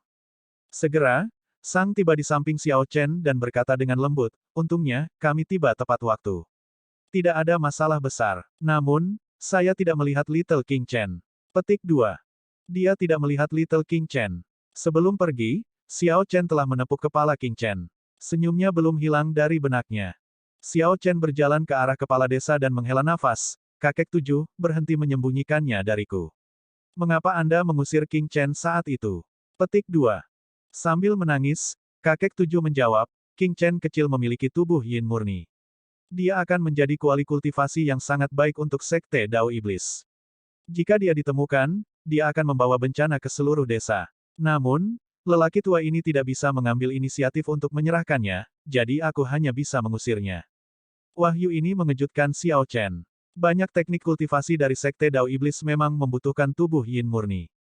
Tindakan kakek 7 benar. Orang biasa tidak bisa menolak pembudidaya Dao Iblis. Xiao Chen juga mengerti mengapa kakek 7 tidak memberitahunya tentang ini di awal. Dao Iblis hidup berdampingan dengan Dao yang benar di laut yang sunyi. Itu bahkan sedikit menekan Dao yang benar. Hal serupa telah terjadi berkali-kali. Semua bandit keliling memiliki sekte besar yang mendukung mereka. Menurut pendapat kakek 7, memberitahu Xiao Chen sama dengan mengirim Xiao Chen untuk mati. Mungkin dalam umur panjang kakek 7, dia telah melihat beberapa orang yang pantang menyerah, yang menghunus senjata mereka saat melihat ketidakadilan, mati. Waktu telah melemahkan kekuatan pria tua ini. Dia sekarang pasrah dengan banyak hal di laut sunyi ini. Kakek 7 tidak memberitahu Xiao Chen, ingin menyelesaikan masalah ini sendiri. Dia ingin menggunakan festival anggur bunga persik untuk meminta kedamaian bagi desa. Sang telah tiba di beberapa titik waktu. Dia mengangkat pemimpin bandit dan berkata, orang ini mencoba lari. Aku menangkapnya. Tuanku, tuanku, ampuni aku. Saya juga dipaksa untuk melakukannya. Setelah melihat kekuatan Xiao Chen, pemimpin bandit terus memohon belas kasihan, ketakutan. Xiao Chen memandang Sang dan berkata, bantu aku mengawasi tempat ini. Aku akan pergi dan menyelamatkan Little King Chen. Jangan khawatir, serahkan tempat ini padaku. Xiao Chen meraih pemimpin bandit dan melayang ke udara, lalu mendarat di Vulture darah iblis. Wajahnya yang tanpa ekspresi dan halus tampak agak menakutkan di bawah bulan darah. Itu seperti yang dikatakan kakek 7, orang mati di mana-mana di laut desolate yang luas. Bahkan orang suci pun tidak akan berdaya untuk mengubah keadaan. Namun, Xiao Chen memiliki prinsipnya sendiri. Sementara Xiao Chen tidak bisa membunuh semua sekte Dao Iblis, mereka yang menyentuh teman-temannya harus membayar harganya. Sifat pantang menyerah dari pria sejati seharusnya tidak luntur seiring waktu. Bab 2051, Mentah 2146 Penyelamatan. Untuk menyelamatkan King Chen, Xiao Chen pertama-tama harus tahu kemana dia dikirim. Xiao Chen telah membunuh pembudidaya lapis baja hitam sekte pembantaian surgawi. Satu-satunya yang tahu lokasinya adalah pemimpin bandit. Inilah mengapa Xiao Chen tidak membunuh pemimpin bandit itu. Mendapatkan, Xiao Chen mengangkat pemimpin bandit itu dan menempatkannya di atas Demon Blood Vulture. Dia berkata dengan dingin, di mana kamu mengirim King Chen? Mata pemimpin bandit itu mengembara saat dia menangis, Tuanku, aku yang tidak penting ini tidak tahu rahasia seperti itu. Tolong lepaskan aku. Jika Anda melakukannya, saya dapat menyerahkan semua sumber daya yang saya kumpulkan dalam beberapa tahun terakhir. Petik 2. Xiao Chen tersenyum dingin dan menjawab, apakah menurutmu aku tertarik dengan sumber dayamu? Apakah kamu tidak akan mengatakannya? Pak, Xiao Chen menamparkan pemimpin bandit, mengirim pemimpin bandit terbang dari punggung Vulture darah iblis. The Demon Blood Vulture saat ini tingginya 10 kilometer di langit. Mengingat kultivasi pemimpin bandit, jika dia menyentuh tanah, dia akan mengalami luka parah, jika tidak mati. Dia menjerit ketakutan di udara, menjadi pucat. Aku akan berbicara. Saya akan berbicara. Selamatkan aku. Gaga. The Demon Blood Vulture tertawa aneh saat menukik ke bawah. Itu mengepakkan sayapnya dengan ganas dan melemparkan pemimpin bandit itu ke udara seperti mainan, mengirimnya beberapa kilometer ke atas dan membiarkannya jatuh sejauh 10 kilometer. Setelah beberapa kali, itu hampir membuat jiwanya takut dari tubuhnya. Baiklah, itu sudah cukup. Xiao Chen mengirim proyeksi suara ke Demon Blood Vulture. Hehe, mengerti, guru. Setelah Vulture darah iblis bersenang-senang, ia mengepakkan sayapnya, dan hisapan yang kuat menarik pemimpin bandit itu ke punggungnya. Pemimpin bandit itu tampak panik, tidak dapat memulihkan akalnya untuk waktu yang lama. Ketika dia menyadari tatapan Xiao Chen padanya, dia berkata dengan cepat, "Aku akan berbicara. Saya akan berbicara. Semua kelompok bandit di daerah itu harus menyerahkan 10 gadis muda setiap 3 bulan. Ada manor gunung di pegunungan di utara, itulah benteng mereka. Gadis kecil itu seharusnya masih berada di manor gunung. Tuanku, aku sudah memberitahumu, tolong lepaskan aku." Berapa banyak kelompok bandit yang dikendalikan oleh Sekte Pembantaian Surgawi? Berapa banyak gadis muda yang mereka inginkan setiap kali? Mereka mengendalikan terlalu banyak bandit. Mereka membutuhkan sekitar 4 hingga 500 gadis muda setiap kali. Mendengar sosok seperti itu membuat Xiao Chen terperangah. Dia kira-kira tahu untuk apa Sekte Dao Iblis menginginkan gadis-gadis muda ini. Sekte Dao Iblis ingin menggunakannya sebagai kuali budidaya untuk mengolah teknik budidaya yang jahat atau mengumpulkan jiwa yin untuk memperbaiki panji-panji hantu. Namun, Xiao Chen tidak menyangka jumlahnya akan begitu tinggi. Dia sudah lama tahu bahwa pembudidaya Dao Iblis itu kejam. Mereka bisa melakukan apa saja demi kekuatan. Hari ini, dia harus melihatnya sendiri. Tuanku, manor gunung ada di sana. Di punggung Vulture darah iblis, Xiao Chen melihat ke arah yang ditunjukkan oleh pemimpin bandit itu. Dia melihat manor gunung yang terang benderang di pegunungan di depan. Namun, lampunya tampak agak aneh. Api di lampu tampak seperti hantu, menghasilkan cahaya kehijauan yang terlihat sangat menakutkan di malam desolatesi. Tuanku, kami sudah tiba. Bukankah sudah waktunya untuk melepaskan yang tidak penting ini? Pemimpin bandit dengan hati-hati memohon belas kasihan. Kapan aku berjanji untuk melepaskanmu? Xiao Chen mendengus dingin. Dia tidak pernah menjanjikan apapun kepada orang ini. Berdasarkan perbuatan pemimpin bandit, 10.000 kematian akan terlalu baik untuknya. Sebelum pemimpin bandit bisa mengatakan apa-apa, Xiao Chen melemparkannya. Kemudian, hering darah iblis membuka paruhnya dan mengisap, menelan pemimpin bandit itu. Dagingnya sangat asam, tidak enak sama sekali, gumam hering darah iblis sambil mencerna pemimpin bandit itu. Xiao Chen tidak bisa diganggu dengan Vulture darah iblis yang pemilih. Dia mengubahnya kembali menjadi cincin di jarinya. Setelah itu, dia mengenakan topeng Dewa Kematian dan diam-diam mendekati manor gunung itu di malam yang gelap. Manor gunung ini seharusnya hanya salah satu benteng Sekte Pembantaian Surgawi di daerah ini. Meski begitu, benteng ini dijaga ketat. Bahkan ada formasi dan batasan. Formasi dan batasan berlapis satu sama lain, membentuk entitas besar tak terlihat yang menyelimuti seluruh manor gunung. Xiao Chen membuka mata surgawinya dan dengan jelas melihat entitas tak terlihat ini. Itu adalah makhluk aneh bermutasi hantu yang dibentuk oleh jiwa yang tak terhitung jumlahnya. Wajah hantunya yang mengerikan melayang di atas manor gunung sementara tubuhnya meliputi seluruh manor gunung. Sekte Pembantaian Surgawi hidup hingga menjadi Sekte Dao Iblis peringkat 7. Ini hanya benteng, namun sudah memiliki batasan yang mengerikan. Jika bukan karena Xiao Chen memiliki banyak kartu truf, dia tidak akan memiliki cara untuk menghadapi ini, hanya bisa kembali dengan putus asa. Mata dari wajah hantu itu mengamati sekeliling. Namun, itu tidak memperhatikan Xiao Chen. Topeng Dewa Kematian mengisolasi semua aura. Saat ini, Xiao Chen seperti udara. Bahkan kaisar yang berdaulat tidak akan dapat mengetahui identitas aslinya.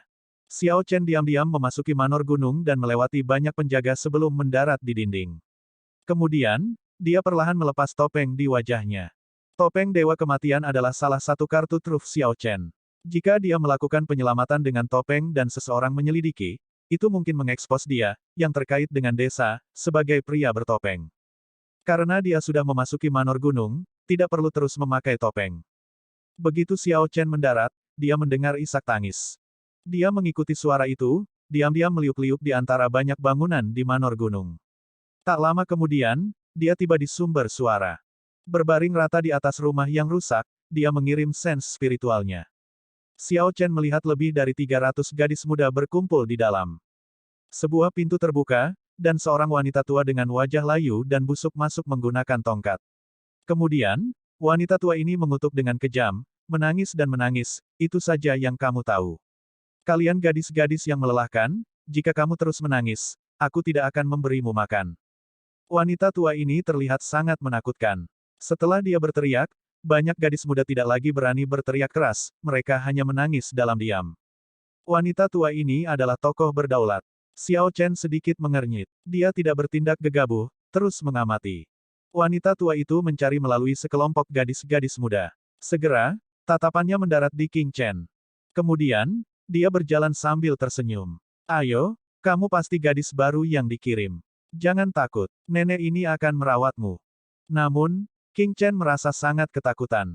Dia terus mundur tetapi segera mencapai dinding. Ayo, biarkan nenek tua ini merasakanmu. Wanita tua itu berjalan dengan tongkatnya, menunjukkan senyum yang mengerikan. Dia meletakkan tangannya di kepala King Chen, tidak membiarkan King Chen menolak. Cahaya redup memasuki tubuh King Chen dari tangan wanita tua itu. King Chen segera menutup matanya karena kesakitan. Tubuhnya mengeluarkan cahaya putih. Pada awalnya, cahaya putih ini memiliki rona kehijauan. Namun, akhirnya berubah menjadi putih bersih, tidak terkontaminasi oleh apapun. Cahaya redup dan dingin muncul di sekitar King Chen. Ketika dia membuka matanya lagi, mereka bersinar dengan cahaya putih giok. Bulan yang dingin perlahan naik dari belakang King Chen di tengah cahaya dingin. Ini mengejutkan wanita tua itu. Tubuh Yin murni. Wanita tua itu dengan cepat melepaskan King Chen dengan ekspresi kegembiraan yang liar. Itu benar-benar tubuh Yin ekstrim legendaris yang lahir dengan bulan. Suara mendesing, suara mendesing, suara mendesing.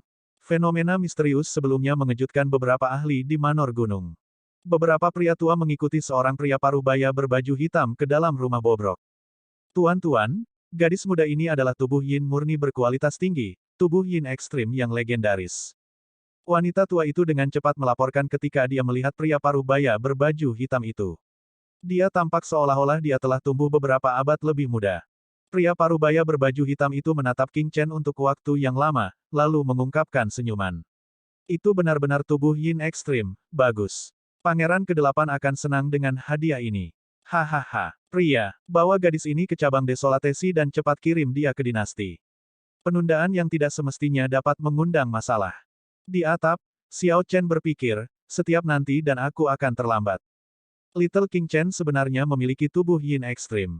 Fisik seperti itu sangat langka dan akan memicu kegilaan di antara para pembudidaya Dao Iblis. Kalian semua berjaga-jaga di luar. Jangan biarkan siapapun masuk. Saya akan kembali setelah memberitahu sekte utama. Petik 2. Pria parubaya berbaju hitam itu melirik King Chen, merasa sangat gembira. Dia telah memberikan layanan yang luar biasa kali ini. Segera, sekelompok orang ini keluar, meninggalkan King Chen yang bingung. Di atap, Xiao Chen berpikir sejenak. Kemudian, Xiao Chen melompat dan pindah ke atap lain, mengikuti pria parubaya berbaju hitam itu. Pria parubaya berbaju hitam itu mengeluarkan medali di rumah dan mengirim pemikiran, melaporkan masalah King Chen. Xiao Chen tidak mendapatkan kesempatan untuk menghentikannya. Sial, Xiao Chen mengutuk, dan dia menghancurkan atap, segera melemparkan pukulan ke pria parubaya lapis baja hitam. Kemunculan Xiao Chen yang tiba-tiba mengejutkan pria parubaya berbaju hitam itu. Bingung, pria parubaya itu membalas. Bang, siapa tahu, cahaya tinju Xiao Chen mengandung kekuatan yang mengejutkan. Vital Ki berwarna biru muda berbentuk naga di tubuhnya berkumpul dalam cahaya tinju, dan 200 Cauldron Force meledak. Pria parubaya berbaju hitam itu segera memuntahkan seteguk darah saat serangan itu membuatnya terbang. Gelombang kejut merambat ke segala arah. Rumah itu meledak. Seseorang menyelinap masuk. Seluruh manor gunung segera meletus dalam hiruk-pikuk. Semua pembudidaya tersembunyi keluar dan berdiri di belakang pria parubaya lapis baja hitam. Suasana berubah tegang. Bab 2052, Mentah 2147 Pikiran Gila. Ledakan tiba-tiba menjerumuskan seluruh manor gunung ke dalam kekacauan. Bawahan pria parubaya berbaju hitam itu mendukungnya, dan dia menunjukkan ekspresi yang tidak sedap dipandang. Dari mana junior ini berasal? Beraninya kau menyebabkan masalah di sekte pembantaian surgawi. Teriak wanita tua dengan tongkat dari sebelumnya saat dia memelototi Xiao Chen. Sisi lain tampak seperti mereka memiliki banyak orang. Namun, yang benar-benar kuat hanyalah pria parubaya berarmor hitam dan wanita tua itu, dua tokoh penguasa kesempurnaan awal. Ini adalah satu-satunya orang yang menjadi perhatian Xiao Chen. Setelah Xiao Chen melukai pria parubaya berbaju hitam itu dengan pukulan, hanya wanita tua itu yang tetap menjadi ancaman. Dia tidak cukup untuk berurusan dengannya. Kau tidak perlu tahu siapa aku. Kalian semua bisa melupakan pergi hari ini. Xiao Chen melirik orang-orang di sekitarnya di Manor Gunung, dan ekspresinya berubah menjadi glasial. Sekte Pembantaian Surgawi adalah sekte Dao Iblis yang berspesialisasi dalam membesarkan gadis-gadis muda seolah-olah gadis-gadis itu adalah babi atau anjing. Itu menggunakan gadis-gadis itu sebagai kuali kultivasi dan melakukan banyak kerugian. Semua muridnya pantas mati. Kata-kata yang berani. Anda hanyalah seorang yang mulia suci yang tidak penting, namun Anda mengambil nada yang sangat arogan. Bunuh dia. Wanita tua itu tersenyum dingin. Banyak pembudidaya Dao Iblis di belakangnya melangkah maju dan mengeluarkan ki iblis yang luar biasa, aura mereka melonjak. Mereka mengirim serangan luar biasa, menggunakan teknik bela diri yang jarang dilihat Xiao Chen. Ketika mereka bekerja bersama, mereka menunjukkan momentum yang tak terbatas. Ki iblis yang padat tampak sangat menakutkan di malam hari. Seseorang bisa menguasai teknik dengan kekuatan besar. Xiao Chen tidak perlu membuang waktu untuk orang-orang ini. Dia mengandalkan tubuh surgawi yang diperolehnya dan mengedarkan vital ki-nya. Vital ki biru samar di tubuhnya menyatu menjadi Azure Dragon yang berenang di sekitar tubuhnya. Dengan pukulan biasa, dia membentuk Dragon Might yang aneh, vital ki-nya mencapai 200 Cauldron Force yang mengerikan. Bang, bang, bang. Para pembudidaya ini sebagian besar adalah yang mulia dengan berbagai kekuatan. Namun, Xiao Chen menghancurkan mereka semua seperti sedang menyapu cabang-cabang yang layu. Hampir tidak ada yang bisa menahan pukulan dari Xiao Chen. Hanya dalam beberapa saat, para pembudidaya Dao Iblis yang menyerbu berubah menjadi semprotan darah. Jubah putih Xiao Chen tetap bersih di tengah darah memenuhi udara. Dragon Might-nya menunjukkan kekuatan tanpa amarah. Sial, dia seorang kultivator tubuh fisik. Gunakan formasi pembantaian surgawi untuk membunuhnya. Setelah pembudidaya setengah baya lapis baja hitam itu menarik napas, dia memimpin yang lain untuk mundur. Kemudian, beberapa murid menyebarkan bendera formasi. Binatang bermutasi hantu yang tak terlihat yang membungkus Manor Gunung meraung dan berubah menjadi jasmani, menyerang Xiao Chen. Matahari dan bulan bersinar bersama. Xiao Chen mendengus dingin. Matahari yang terik dan bulan yang cerah membumbung tinggi bersama-sama dan langsung membanjiri aura monster bermutasi itu. Kehendak jiwa Xiao Chen jauh lebih kuat daripada kultivasinya. Kehendak jiwanya telah mencapai tingkat sovereign personage sejak lama. Xiao Chen bisa memunculkan fenomena misterius matahari dan bulan bersinar bersama, menunjukkan kehendak jiwa yang menyaingi sosok penguasa kesempurnaan agung. Guntur Dao. Puncak kesempurnaan Xiao Chen Thunder Dao muncul, bersama dengan fenomena misterius matahari dan bulan bersinar bersama. Dia meninju setelah menggabungkan Grid Dao Energy, Soul Energy, dan Vital Ki milik Thunder Dao miliknya. Suara mendesing. Cahaya kepalan tangan yang meledak tampak seperti matahari yang terik di malam hari, menerangi tempat itu. Manor gunung segera menjadi seterang siang hari. Pukulan Xiao Chen membuat makhluk hantu bermutasi itu menjadi debu. Wanita tua dengan tongkat berjalan itu menatap Xiao Chen tidak percaya. Ini tidak mungkin, kamu masih sangat muda. Bagaimana Anda bisa memiliki keinginan jiwa yang begitu kuat? Siapa kamu? Apakah senior Anda tahu apa yang Anda lakukan? Petik 2. Saat ini, wanita tua itu curiga bahwa Xiao Chen yang tampaknya biasa-biasa saja mungkin adalah pewaris sejati sekte peringkat 7 atau keturunan klan bangsawan kuno. Kalau tidak, praktis tidak mungkin bagi yang mulia untuk meletus dengan kekuatan yang begitu menakutkan. Dengan kekuatan seperti itu, seseorang akan dianggap sebagai eksistensi puncak di antara pewaris sejati sekte pembantaian surgawi. Pria parubaya berbaju hitam itu menunjukkan ekspresi muram saat dia berkata, dia adalah seorang pembudidaya ras naga, namun, dia hanya memiliki garis keturunan naga darah campuran. Tidak peduli siapa Anda atau siapa yang mendukung Anda telah menyebabkan masalah besar. Tidak ada yang bisa menyelamatkanmu. Xiao Chen tersenyum ketika dia mendengar itu. Menarik. Pada titik ini, Anda masih peduli dengan identitas saya. Pikirkan saja bagaimana kalian berdua bisa bertahan dulu. Petik 2. Tinju naga tertinggi, naga tanpa pemimpin. Suara mendesing. Energi inti sejati Xiao Chen menyembur, dan ki serta darahnya melonjak. Ketika dia meninju, seluruh tubuhnya bergetar, dan membunuh ki tercurah, bergabung dengan energi esensi sejatinya dan berubah menjadi untaian naga ki yang berkeliaran di langit, mewujudkan ribuan gambar naga. Gambar naga memenuhi langit. Didorong oleh pukulan Xiao Chen, gambar naga menyerang. Gambar naga yang tak terhitung jumlahnya menyapu tempat itu, menyerang semua pembudidaya dao iblis di manor gunung tanpa pandang bulu. Bang, bang, bang, banyak gambar naga segera meratakan manor gunung. Jeritan kesakitan terdengar. Para pembudidaya dao iblis yang tidak bisa memblokir gambar naga memuntahkan darah setelah mengalami luka parah. Tinju naga tertinggi adalah teknik tinju ras naga yang paling ganas dan pantang menyerah. Begitu Xiao Chen mengeksekusinya, itu menghasilkan adegan tirani tanpa batas. Ini adalah pertama kalinya Xiao Chen mengeksekusi tinju naga tertinggi sejak mencapai puncak penyempurnaan yang mulia. Pukulan itu langsung melukai mereka yang kultivasinya lebih rendah dari Xiao Chen, melucuti semua kekuatan tempur mereka. Di antara ribuan gambar naga, hanya pria parubaya berarmor hitam dan wanita tua yang berhasil mempertahankan perlawanan keras kepala mereka. Sial, teknik tinju apa ini? Kenapa aku tidak pernah mendengarnya? Gambar naga ganas dan tirani yang berisi pembunuhan tanpa batas ki terus terbang. Setiap kali pria parubaya berbaju hitam dan wanita tua itu menghancurkan satu gambar naga, lengan mereka mati rasa, dan ki dan darah mereka melonjak. Air mata muncul di organ internal mereka dari waktu ke waktu. Segera, perlawanan keduanya goyah. Memerintah naga. Xiao Chen tidak menunjukkan belas kasihan saat berada di atas angin. Dia meraung, melampiaskan amarah di hatinya. Gambar naga mengamuk menjadi tenang, mengindahkan perintahnya dan mengelilinginya.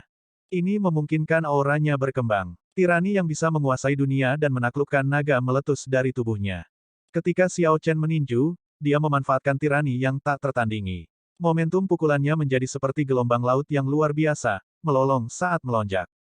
Suara mendesing. Pria parubaya berbaju hitam dan wanita tua itu merasakan angin kencang bertiup di telinga mereka, menghamburkan rambut mereka.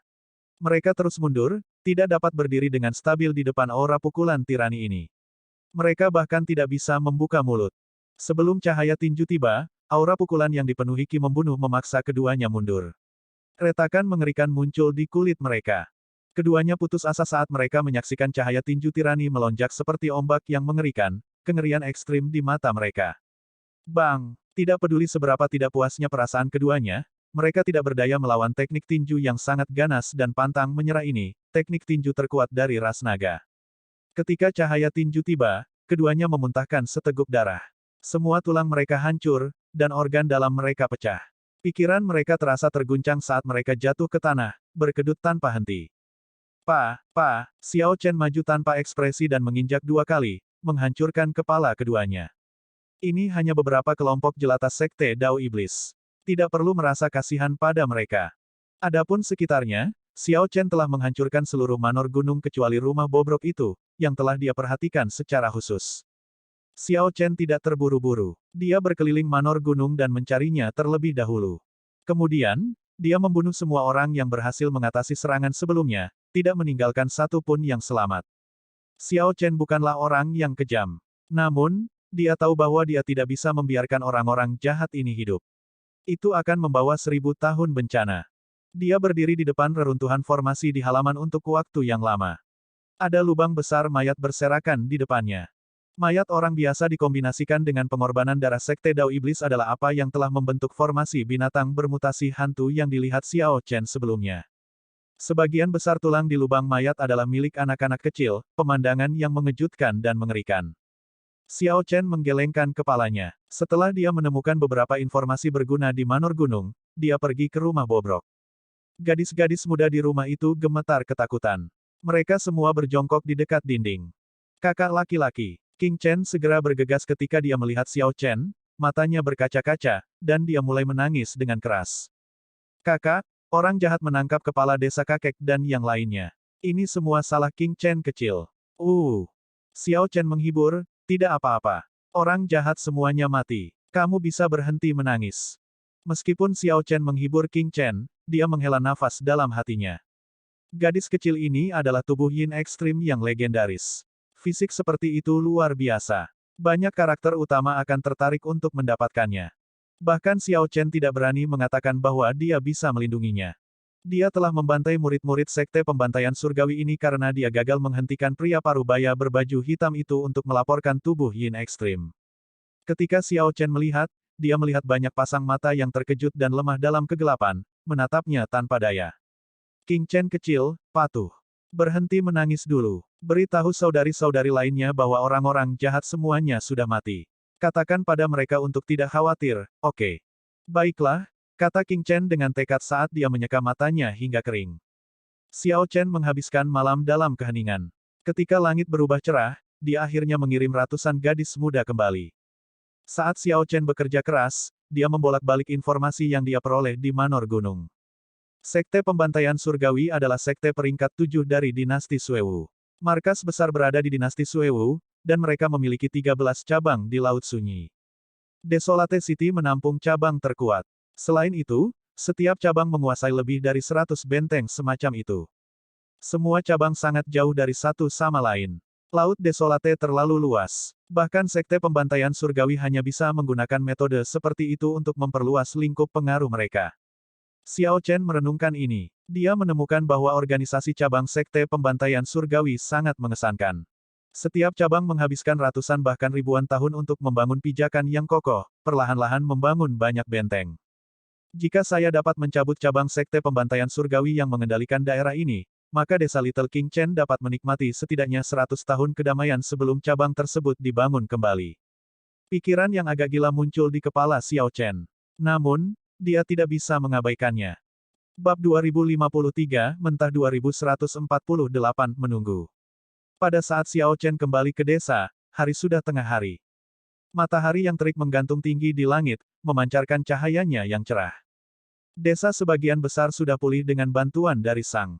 Sebagian besar penduduk desa telah menstabilkan emosi mereka dan mulai saling membantu, memperbaiki rumah yang rusak dan membereskan kekacauan. Saat penduduk desa saling membantu, mereka perlahan kembali tersenyum. Ini normal untuk Desolate Sea. Bagi banyak orang biasa, menjalani satu hari ekstra sudah merupakan berkah. Kehidupan di Laut Desolate adalah hal yang sangat mengerikan. Laut Desolate kekurangan sumber daya, memiliki lingkungan yang keras, dan bandit berkeliaran. Orang-orang di sini sudah melihat masa lalu hidup dan mati. Di balik penampilan keras penduduk desa Desolate Sea adalah sikap sederhana yang melepaskan hidup dan mati. Pulang dulu. Jangan terlalu banyak berpikir, kata Xiao Chen lembut setelah menepuk kepala King Chen. King Chen mengangguk dan dengan cepat pergi. Namun, dia menoleh ke belakang setiap beberapa langkah, kembali dengan enggan di bawah tatapan Xiao Chen. Ketika Xiao Chen melihat Sang berjalan, dia sedikit mengangguk. Kemudian, dia memberitahu pihak lain apa yang terjadi tadi malam dan pikirannya. Sang menggelengkan kepalanya dan berkata, kamu bisa melupakan menghancurkan cabang Sekte Pembantaian Surgawi. Dua tokoh berdaulat dari malam sebelumnya hanyalah tokoh berdaulat kesempurnaan awal. Dalam Sekte peringkat 7, mereka bahkan tidak bisa menjadi sesepuh Sekte luar. Selanjutnya, Anda melukai seseorang dengan serangan diam-diam. Itu sebabnya Anda menang dengan mudah. Setiap cabang telah didirikan setidaknya selama 100 tahun. Akan ada beberapa tokoh penguasa kesempurnaan kecil dan setidaknya satu tokoh penguasa kesempurnaan besar yang menjaga tempat itu. Ada perbedaan yang signifikan antara tokoh penguasa kesempurnaan awal dan tokoh penguasa kesempurnaan kecil. Terlebih lagi untuk sosok penguasa kesempurnaan hebat. Dengan kekuatan Xiao Chen saat ini, keinginan jiwanya yang tingkat kesempurnaan sovereign personage-nya, tubuh surgawi yang diperolehnya, 3 dao besarnya, dan tinju naga tertinggi, dia bisa menyaingi sosok penguasa kesempurnaan kecil. Saya harus maju dengan cepat ke sovereign personage. Xiao Chen merasakan tekanan. Namun, tubuh surgawi yang diperolehnya membutuhkan terlalu banyak sumber daya. Pada kenyataannya, jika bukan karena sebotol Heartburn itu, dia akan membutuhkan setidaknya 1 tahun untuk mencapai puncak Holy Light Stage. Labu Heartburn yang diberikan Qin Zuolin sangat membantunya. Saya memikirkannya dengan hati-hati dalam perjalanan kembali.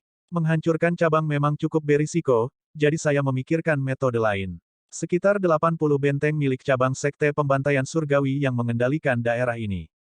Xiao Chen berhenti sejenak sebelum melanjutkan, jika saya dapat mencabut 80 benteng ini, dibutuhkan cabang setidaknya 10 tahun untuk membangun kembali semuanya. Laut Desolate terlalu luas. Jika cabang kehilangan benteng ini, ia tidak dapat mengendalikan bandit. Praktis tidak mungkin bagi cabang Sekte Pembantaian Surgawi untuk mengendalikan area ini. Desa mungkin tidak perlu khawatir selama 10 tahun. Cabang Sekte Pembantaian Surgawi kemungkinan akan memusatkan perhatiannya padaku. Sang bertanya dengan lembut, bagaimana dengan 10 tahun kemudian? Berpartisipasilah dalam festival anggur bunga persik. Selama kita bisa membuat karakter utama itu membuat janji, mereka tidak perlu khawatir selama 100 tahun. Bagaimana setelah 100 tahun? Setelah 100 tahun, namaku akan menyebar ke seluruh Laut Sunyi. Hanya dengan nama saya, Xiao Chen, saya dapat menjamin keamanan desa. Sang agak terperangah. Pada saat ini, Xiao Chen menunjukkan ketajaman yang tidak ada yang berani melihat secara langsung. Dia berargumen dengan serius, itu masih terlalu berisiko. Jika Anda ceroboh dan penatua cabang kebetulan ada di sana, di mana Anda akan berada setelah 100 tahun? Dengan senyum tenang, Xiao Chen menjawab, jika saya tidak mengambil risiko, bagaimana saya menyelesaikan masalah? Saya memang membutuhkan beberapa pertempuran untuk membuat saya marah karena menerobos ke Sovereign Personage. Saya hanya akan menganggapnya sebagai bagian dari kultivasi saya. Petik 2. Karena Xiao Chen telah mengambil keputusan, sang berhenti mencoba menasihatinya. Xiao Chen selalu cepat dan tegas. Saat itu malam, dia pergi dengan tenang. Saat matahari terbenam, dia kembali ke desa dengan beberapa luka ringan. Pada hari-hari berikutnya, waktu kembalinya Xiao Chen menjadi semakin tidak teratur. Terkadang, Xiao Chen membutuhkan waktu 2 hari, terkadang 3 hari, dan terkadang bahkan 7 hingga 8 hari. Kakek 7 merasa agak khawatir. Namun, ketika dia bertanya kepada Sang tentang hal itu, Sang tidak menjelaskan. Dia hanya menyuruh kakek 7 untuk fokus menyeduh anggur tanpa khawatir, untuk mempersiapkan festival anggur bunga persik. Namun, dengan pengalaman kakek 7, dia dapat mengatakan bahwa ki pembunuhan yang datang dari Xiao Chen semakin berat setiap kali Xiao Chen kembali. Berkali-kali, darah di tubuh Xiao Chen bahkan belum mengering. Kemudian, kakek 7 menerima kabar dari desa lain bahwa bandit terdekat telah berkurang jumlahnya. Ada desas-desus tentang seorang pemuda berjubah putih menyapu semua bandit di daerah itu baru-baru ini. Beberapa orang bahkan telah melihat pemuda berjubah putih membunuh utusan iblis. Dia bergerak. Kakek 7 merasakan keterkejutan yang tak terlukiskan. Dia telah mengalami terlalu banyak hal dalam hidupnya, dia telah melihat banyak kultivator menyemburkan kata-kata lurus dan penglihatan besar. Namun, pada kenyataannya, orang-orang ini hanya terjebak dalam arus, merasakan kegembiraan sesaat. Entah itu atau mereka masih muda dan penuh dengan aspirasi. Mereka meremehkan musuh mereka dan mati. Jika tidak, maka mereka menemui beberapa kemunduran atau perlawanan dan segera menyerah. Dia bahkan telah melihat pembudidaya dao yang benar dan pembudidaya dao iblis berjalan bersama, mengobrol dengan riang. Pada usia kakek 7, dia sudah melihat banyak hal. Kakek 7 tahu bahwa lingkungan Laut Desolate adalah kompromi antara karakter utama. Di mata orang yang benar-benar kuat, orang biasa seperti mereka seperti semut. Mereka tidak pernah menjadi pertimbangan. Tidak ada benar atau salah di Laut Desolate, hanya bunga dan manfaat. Oleh karena itu, kakek 7 tidak memberitahu Xiao Chen mengapa dia mengusir King Chen ketika Xiao Chen pertama kali bertanya. Namun, saat ini, adalah orang yang sangat pendiam yang mengambil tindakan langsung tanpa mengucapkan sepatah kata pun. Segera, desa-desa terdekat semuanya merasakan perbedaan. 1 bulan yang lalu, orang bisa melihat bandit berkeliaran di mana-mana hampir setiap hari. Sekarang, mereka menghilang. Rumor meningkat. Baru-baru ini, seekor burung aneh berkeliaran, khususnya membunuh bandit. Burung itu menelan lebih dari 100 bandit dalam satu tegukan. Ketika burung besar itu melihat utusan setan, matanya berbinar, dan ia mengejar utusan setan. Pemilik burung aneh ini adalah orang berpakaian putih yang menyapu para bandit keliling di sekitarnya. Namun, kakek 7 dan orang-orang di desa merasa agak khawatir. Xiao Chen belum kembali selama setengah bulan. King Chen akan menunggu Xiao Chen di atas tumpukan batu di pintu masuk desa. Saat senja setiap hari, seorang gadis kecil terlihat menunggu di sana, menatap ke kejauhan saat matahari terbenam. Namun, gadis kecil itu selalu kembali kecewa. Kadang-kadang, rumor akan muncul. Seseorang telah melihat pria berpakaian putih dengan kulit pucat dikejar oleh 7 atau 8 utusan iblis, dalam situasi yang berbahaya. Seseorang di jalan telah melihat orang berpakaian putih di kejauhan. Sosok itu berlumuran darah, status kehidupan tidak diketahui. Seekor burung merah raksasa menunggu di samping sosok itu. Namun, ketika orang itu mendekat, burung merah raksasa itu menakuti orang itu, membuat orang itu lari dengan panik. Kekhawatiran warga desa sepertinya menjadi kenyataan. Sekarang, Xiao Chen belum kembali selama 1 bulan. Ditambah dengan beberapa rumor buruk, itu membuat semua orang sangat khawatir. Sang percaya bahwa Xiao Chen mungkin telah jatuh ke dalam jebakan. Pada awalnya, Xiao Chen bisa kembali setiap 1 atau 2 hari.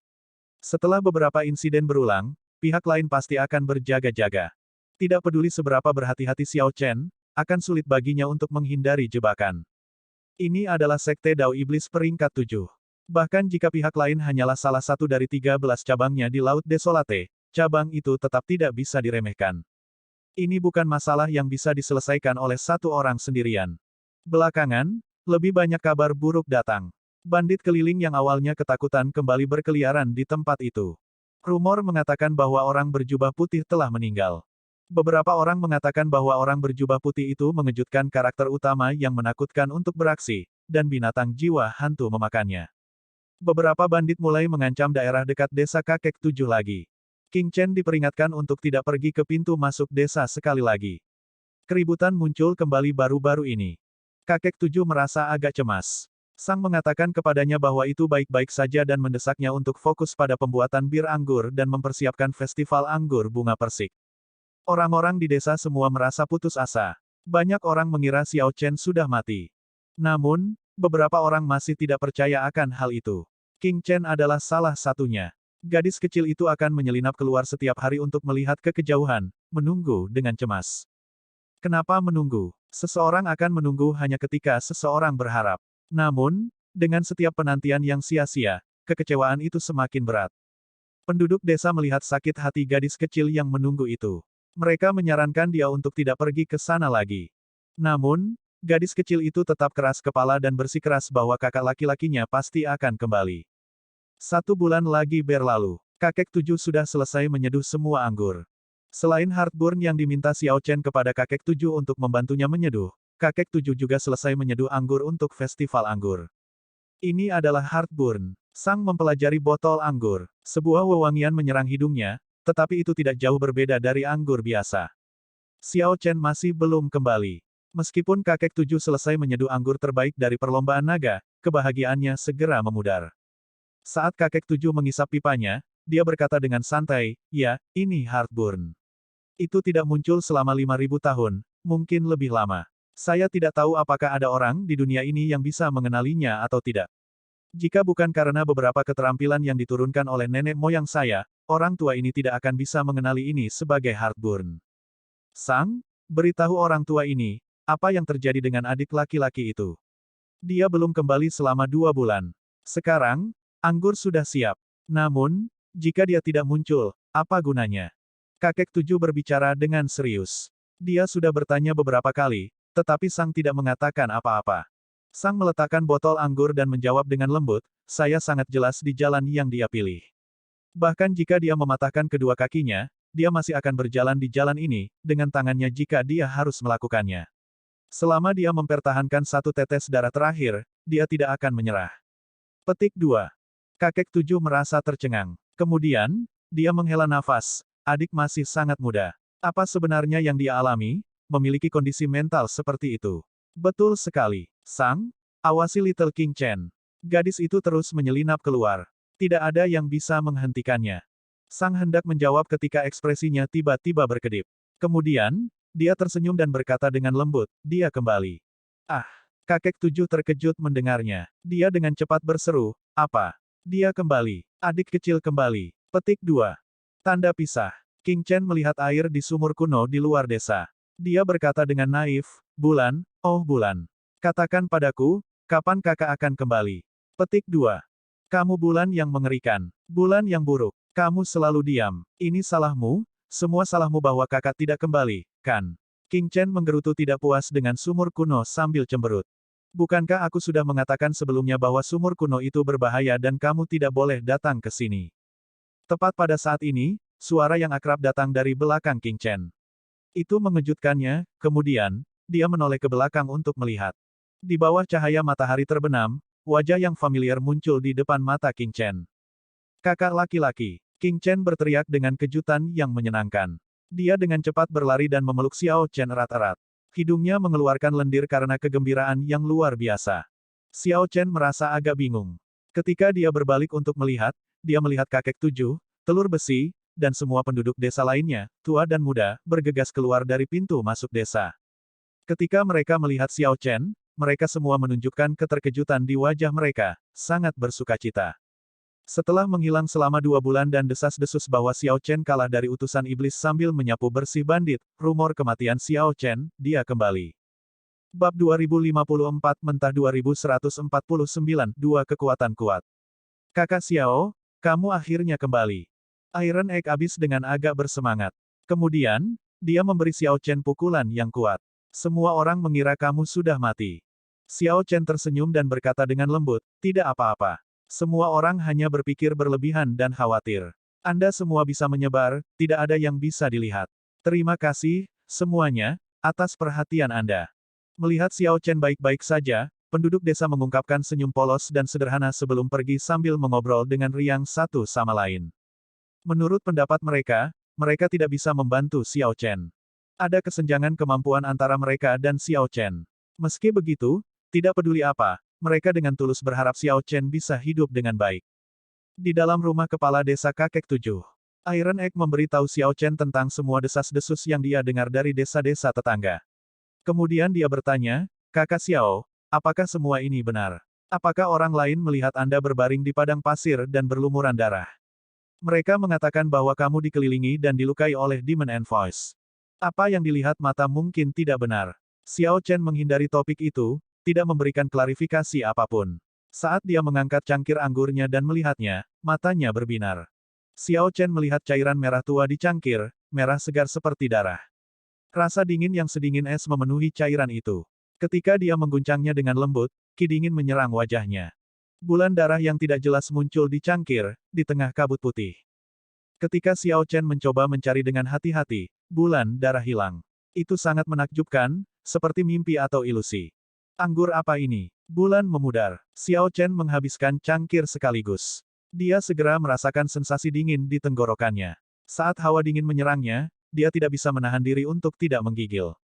Meskipun tidak sekuat dan mie seperti Heartburn, anggur ini sangat jernih dan menyegarkan. Setelah Xiao Chen menghabiskan minumannya, dia merasa frustrasi dan kecewa, seolah-olah ada sesuatu yang hilang. Dia meletakkan cangkir anggur dan berkata, ini benar-benar anggur yang baik. Namun, sepertinya tidak lengkap. Itu tidak terlalu sempurna. Kakek 7 mengangguk. Ini adalah resep yang diturunkan dari nenek moyang saya. Menurut generasi saya, itu sudah tidak lengkap. Nama aslinya adalah Blood Moon. Sekarang, saya hanya bisa mengganti namanya menjadi Waning Moon. Tidak heran Xiao Chen merasa itu belum berakhir. Jadi, itulah alasannya. Dia berkata dengan lembut, ini sangat disayangkan. Kalau tidak, itu pasti akan menonjol di Peach Blossom Wine Festival dan menarik perhatian tuan kota Peach Blossom City. Jangan pedulikan itu. Ada ini juga. Sang tersenyum tipis saat dia mengeluarkan sebotol anggur. Kemudian, dia perlahan membukanya. Aroma anggur tercium. Xiao Chen segera bersukacita. Mah. Kakek 7 menghela nafas. Sayangnya, kemampuanku terbatas. Adik laki-laki menyediakan begitu banyak bahan, tetapi saya hanya berhasil membuat sebotol kecil. Petik 2. Xiao Chen memuji, kakek 7 terlalu rendah hati. Saya tahu sedikit tentang menyeduh anggur. Kebanyakan pembuat bir akan merasa sangat sulit untuk berhasil menyeduh anggur yang sangat baik dari tingkat Heartburn, bahkan dengan resepnya. Tingkat keberhasilannya sangat rendah.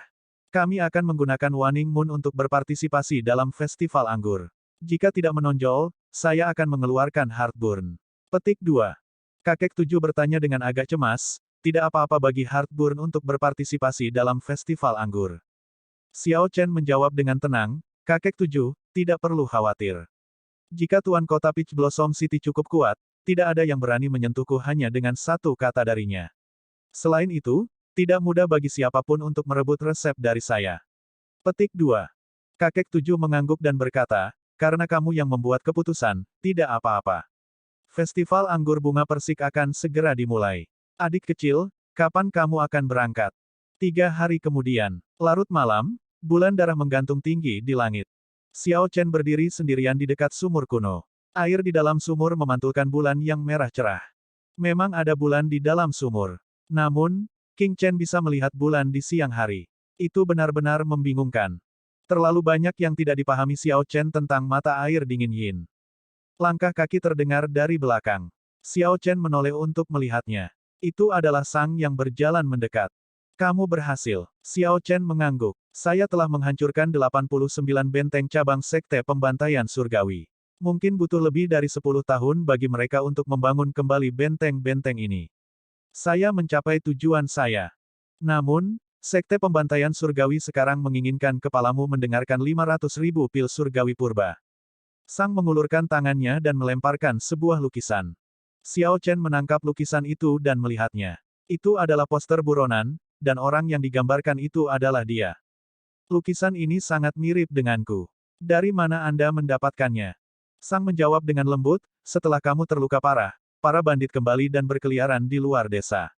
Saya berurusan dengan beberapa dari mereka, dan saya menemukan ini. Anda benar-benar beruntung. Setelah kepala cabang Sekte Pembantaian Surgawi secara pribadi bergerak, Anda masih berhasil bertahan.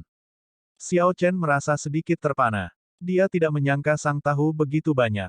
Dia berkata dengan lembut, saya beruntung. Sayangnya, ketika saya mencoba menerobos ke Sovereign Personage, saya gagal. Petik 2. Xiao Chen mengalami pertempuran besar yang tak terhitung jumlahnya selama 3 bulan terakhir. Kultivasinya tetap stabil di puncak yang mulia. Dia memiliki beberapa peluang untuk menerobos ke Sovereign Personage. Namun, dia selalu kalah. Hanya bisa dikatakan bahwa kesempatan yang tepat belum datang, waktunya tidak aktif. Sang menatap Xiao Chen dengan ekspresi rumit. Aku pergi untuk pramuka sebelumnya. Hampir semua pembudidaya di dekat Peach Blossom City tahu bahwa seseorang menghancurkan 80 benteng cabang Sekte Pembantaian Surgawi. Berita menyebar ke seluruh Laut Desolate, menyebabkan keributan besar. Tidak ada yang tahu persis apa yang terjadi. Banyak orang yang menebak siapa Anda. Sekte Pembantaian Surgawi, salah satu dari 6 sekte besar Dao Iblis, tidak mengalami kerugian seperti itu selama bertahun-tahun. Beberapa orang bahkan menduga bahwa akan ada konflik antara golongan benar dan golongan iblis dalam waktu dekat. Laut Desolate sudah terlalu lama damai. Petik 2. Xiao Chen tidak merasa terkejut, dia sudah lama mengantisipasi bahwa ini akan terjadi. Dia berkata dengan tenang, itu seperti yang saya inginkan. Paling tidak, Sekte Pembantaian Surgawi akan fokus pada saya dan kurang pada berita tentang tubuh Yin Ekstrim. Itu akan baik untuk King Chen juga. Petik 2. Sang berkata tanpa daya, sudahlah. Aku tidak bisa diganggu lagi. Ketika Anda mencapai Peach Blossom City, Anda akan menyadari betapa banyak masalah yang Anda hadapi.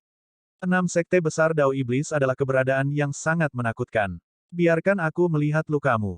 Bagi penduduk desa, Xiao Chen yang berpakaian putih tampak bersih dan memancarkan aura yang luar biasa. Hanya Sang yang mengerti. Xiao Chen telah bertempur dalam pertempuran besar berturut-turut selama 3 bulan, praktis tidak pernah beristirahat. Kemudian, dia bertarung dengan sosok penguasa kesempurnaan hebat dan berhasil bertahan hidup. Dia pasti menderita cedera. Cederamu. Ekspresi Sang sedikit berubah saat dia melihat Xiao Chen. Jelas, dia tidak menyangka Xiao Chen akan terluka parah seperti ini. Namun, Sang menemukan dalam sekejap mata bahwa beberapa cedera yang berpotensi fatal anehnya telah mencapai keseimbangan yang halus di tubuh Xiao Chen dan perlahan pulih. Kemampuan pemulihan tubuh fisik Xiao Chen sangat kuat, mirip dengan tubuh surgawi. Tidak heran kamu berhasil kembali hidup-hidup. Tubuh fisikmu menakjubkan, menyaingi tubuh surgawi, seru Sang kaget sambil menarik tangannya ke belakang. Tubuh surgawi yang diperoleh adalah tubuh surgawi. Xiao Chen mengubah topik. Dia melihat ke sumur kuno dan berkata, King Chen berkata bahwa dia bisa melihat bulan merah tua di sumur pada siang hari. Bagaimana menurutmu? Sang berjalan mendekat, tiba di sisi sumur kuno. Dia berkata dengan lembut, gadis kecil itu memiliki tubuh Yin Ekstrim. Itu normal baginya untuk melihat hal-hal yang tidak bisa kita lihat. Apakah itu siang atau malam, ada bulan darah. Mungkin benar-benar ada bulan darah di sumur ini. Apa maksudmu? Pernahkah Anda bertanya-tanya mengapa ada bulan darah di Laut Desolate dan mengapa matahari terbenam begitu besar? Mengapa? Saya bisa merasakan dua kekuatan tak kasat mata berbenturan di Laut Sunyi setiap hari, setiap saat. Kekuatan-kekuatan ini sangat kuat.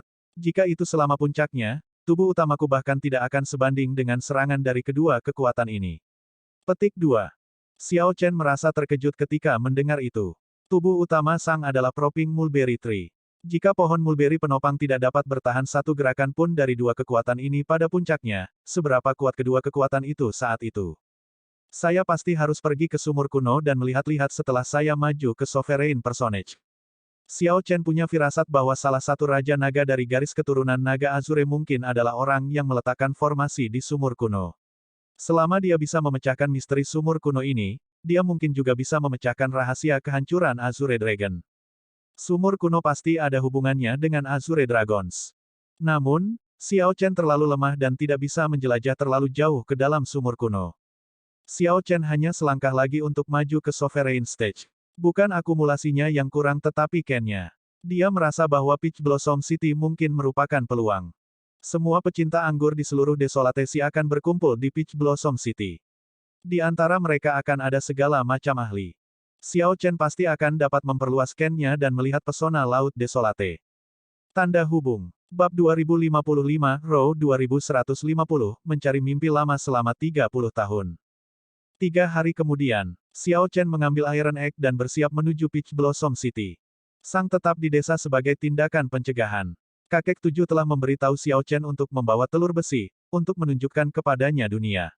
Adapun Kakek Tujuh, dia menolak ajakan Xiao Chen untuk ikut. Xiao Chen membawa 10 botol aneh Waning Moon yang diseduh Kakek Tujuh, setengah botol Heartburn, dan harapan seluruh desa. Kemudian, mereka berdua pergi dengan cepat, menunggang kuda. Telur besi, apakah kamu pernah ke Peach Blossom City? Saya belum pernah ke sana sebelumnya. Namun, saya mendengar dari Kakek Tujuh bahwa tempat itu dipenuhi dengan bunga persik. Ini adalah tempat yang indah yang mirip dengan negeri ajaib. Iron Egg merasa bersemangat untuk pergi jauh untuk melihat dunia. Xiao Chen juga merasakan antisipasi. Dia sudah lama berada di Desolatesi, tetapi dia jarang menghabiskan waktu di kota, apalagi kota besar seperti Peach Blossom City. Dia telah menghabiskan sebagian besar waktunya di desa dan akhirnya menjauhkan diri dari para pembudidaya. Ini adalah pengalaman baru baginya. Xiao Chen tidak pernah berhubungan intim dengan orang biasa, tinggal bersama mereka, sudah lama sekali. Setelah berkuda selama 7 hari, keduanya mencium aroma anggur yang berat di bawah terik matahari. Karena keduanya sudah mencium aroma anggur, Peach Blossom City secara alami dekat. Sebuah oasis muncul di batas penglihatan mereka. Xiao Chen membuka mata surgawinya dan melihat ke kejauhan. Tanah merah membentang sejauh beberapa kilometer. Sangat jarang melihat oasis yang begitu luas di laut sunyi ini dengan lingkungannya yang keras. Banyak kota dibangun di atas tanah yang tandus. Namun, oasis itu memiliki banyak pohon persik. Bunga persik merah muda menghiasi tanah. Sebuah sungai jernih berkelok-kelok melalui hutan persik. Ada pegunungan yang subur di kedua sisi. Pemandangan di ribuan kilometer hutan persik tampak sangat puitis dan elegan. Namun, hanya memikirkan luasnya hutan persik mengejutkan hati seseorang. Oleh karena itu, tempat ini dikenal sebagai tembok bunga persik, yang terkenal di seluruh laut sunyi. Peach Blossom City terletak di balik hutan persik yang luas ini. Xiao Chen menarik pandangannya, dan keduanya mendesak kuda mereka. Mereka akhirnya mencapai hutan persik sebelum matahari terbenam. Beberapa pembudidaya berkumpul di bawah pohon persik. Mereka memainkan alat musik, minum anggur di antara bunga persik, mengobrol dengan riang satu sama lain, dan menarik perhatian. Xiao Chen hanya mengamati dari jauh di masa lalu. Dia belum pernah ke Peach Blossom City. Ketika keduanya memasuki hutan persik, kuku kuda merobek bunga di tanah. Namun, mereka tidak dapat menemukan jalan mereka ke kota. Xiao Chen baru tahu setelah bertanya-tanya. Ternyata sungai adalah satu-satunya cara untuk memasuki kota. Selanjutnya, seseorang membutuhkan tukang perahu untuk membawa mereka masuk. Tidak ada jumlah pil surgawi purba yang bisa menyewa tukang perahu. Seseorang perlu menawarkan secangkir anggur berkualitas. Jika tukang perahu merasa bahwa anggurnya enak, mereka akan membawa Anda ke kota. Jika tidak, tidak ada jumlah sumber daya yang akan mengalah. Seseorang hanya bisa mencium aroma dari hutan persik ini, tidak dapat berpartisipasi dalam festival anggur. Ternyata ada aturan seperti itu.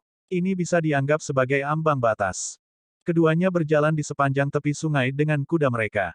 Kemudian, mereka melihat sebuah perahu menunggu di tepi sungai tanpa ada yang mengantri di sana, jadi mereka bergegas. Tukang perahu mengenakan jas hujan anyaman. Saat dia duduk di haluan perahunya, dia menyudutkan ikan dengan kail dan tali yang diikatkan ke tiang. Xiao Chen melirik dan merasa terkejut. Tukang perahu yang tampaknya biasa ini sebenarnya memiliki budidaya yang tidak jelas dan tak terduga. Rasanya seperti dia setidaknya adalah tokoh berdaulat kesempurnaan hebat. Namun, Iron Egg tidak merasakannya. Dia melangkah maju dan bertanya, "Paman, apakah Anda mengangkut orang?" Xiao Chen menganggap ini agak aneh. Ini adalah pertama kalinya dia melihat seseorang memanggil tokoh berdaulat sebagai paman. Pria tua dengan jas hujan anyaman itu tercengang beberapa saat. Setelah dia melihat Iron Egg, dia menatap Xiao Chen. Untungnya, dia tidak marah. Orang tua itu menyingkirkan alat pancingnya dan melepas topi bambunya yang berbentuk kerucut, memperlihatkan wajah tua yang sangat bersemangat. Haha, tidak mudah membuat paman ini mengantar orang. Beberapa kelompok datang lebih awal, tetapi saya mengusir mereka. Jika kalian berdua bijaksana, sebaiknya cari tukang perahu lain. Petik 2. Pria tua yang mengenakan jas hujan anyaman itu membelai janggutnya saat dia tertawa aneh dan berbicara dengan nada mengejek. Xiao Chen berpikir sejenak. Memang, banyak pembudidaya yang ingin memasuki kota telah menghindari perahu ini sebelumnya. Orang-orang itu bahkan tidak ingin melihat perahu ini, mata mereka menunjukkan kebencian. Haha, Paman, Anda benar-benar tahu cara membuat lelucon. Anda terlihat sangat baik, bagaimana mungkin Anda tidak mengantar kami? Kakak Xiao, biarkan Paman minum secangkir anggur kami. Petik 2. Namun, Iron Egg hanya menertawakan kata-kata lelaki tua itu, langsung menaiki perahu tanpa rasa takut.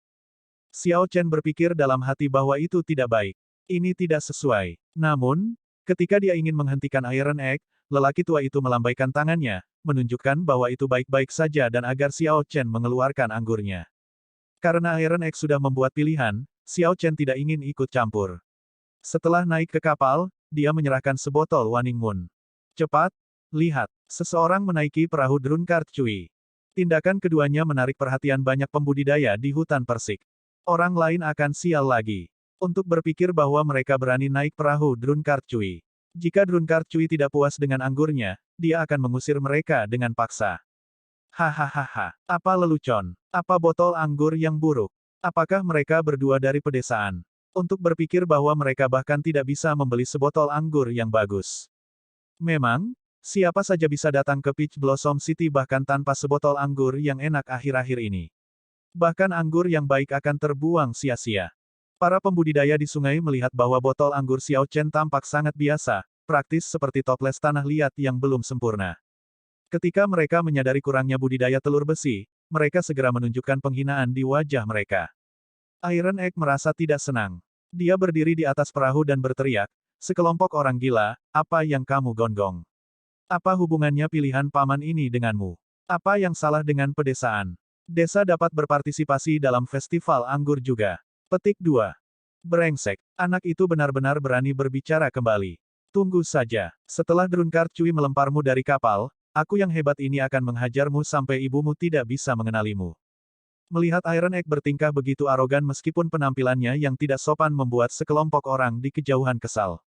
Sayangnya, mereka harus memberi wajah Drunkard Cui dan tidak berani datang. Mereka hanya bisa berteriak dari tempat mereka berada. Petui, sekelompok sampah.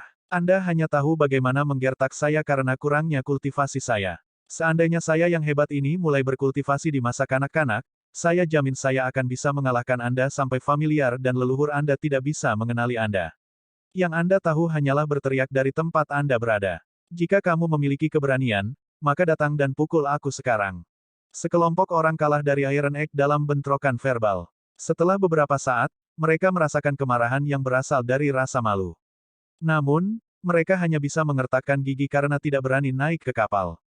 Mereka hanya bisa menunggu dan mengancam akan memukulinya setelah dia turun dari kapal. Namun, Drunkard Cui tidak peduli. Setelah dia menuangkan secangkir untuk dirinya sendiri, tatapan aneh muncul di matanya. Kabut samar naik di atas cangkir anggur, dengan bulan darah yang tidak jelas di tengah ki dingin yang kabur. Mata Drunkard Cui langsung berbinar.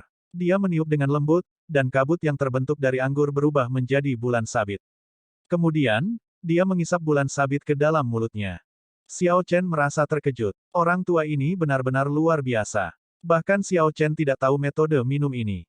Kemudian, lelaki tua itu menutup matanya dan menghabiskan anggur di cangkir sekaligus. Ketika lelaki tua itu membuka matanya lagi, dia menarik napas panjang dan menghela nafas, bulan memudar.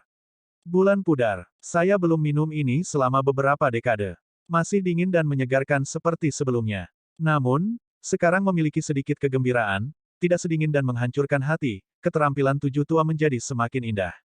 Orang tua itu berteriak dengan megah, "Ayo pergi." Dengan lambaian tangannya, perahu itu melesat ke depan seperti anak panah, melesat melintasi sungai dan menendang ombak besar yang menyembur keluar. Perahu langsung berangkat seperti ini. Para pembudidaya di tepi sungai semua merasa terpana. Pemabuk Cui yang terkenal pemarah sebenarnya mengangkut orang. Orang-orang ini merasa sangat terkejut sehingga mereka bahkan tidak menyadari basah kuyup oleh ombak. Pemabuk Cui telah memarkir perahunya di tepi sungai selama beberapa dekade, tidak pernah mengangkut siapapun sebelumnya. Tidak peduli anggur lezat apa yang ditawarkan orang kepadanya, dia akan memarahi mereka dan memukuli mereka. Seiring waktu, keburukan Drunkard Cui tumbuh. Tidak ada yang mencarinya untuk mengangkut mereka. Namun, Drunkard Cui sebenarnya mengangkut 2 orang desa. Ini benar-benar tak terbayangkan. Para pembudidaya yang menunggu untuk menghancurkan Iron Egg akhirnya basah kuyup, hanya bisa melihatnya pergi. Mereka merasa sangat frustrasi sehingga mereka menginjak kaki mereka. Ketika Iron Egg melihat situasinya, dia merasa sangat senang. Dia tertawa, kamu hanya sekelompok sampah, dan kamu ingin memukulku. Berperilakulah di sana dan lihat aku yang hebat ini pergi. Hahaha. Semakin banyak orang berkumpul di tepi sungai. Saat mereka melihat perahu Drunkard Cui semakin jauh, mereka menunjukkan keterkejutan di wajah mereka. Seseorang di hutan persik memetik kecapi dan mendesah, bunga persik merah di kedua sisi sungai, tak terduga dan datang dengan angin. 30 tahun untuk mencari mimpi lama, hanya untuk mendapatkan secangkir anggur di piala emas. Bahkan Cui tua mengantar orang, festival anggur ini akan menarik. Drunkard Cui tidak pernah mengangkut orang selama 30 tahun atau lebih. Dia tidak menunggu secangkir anggur tetapi seseorang. Namun, orang itu pada akhirnya tidak datang. Dia hanya mendapatkan secangkir anggur dari orang itu.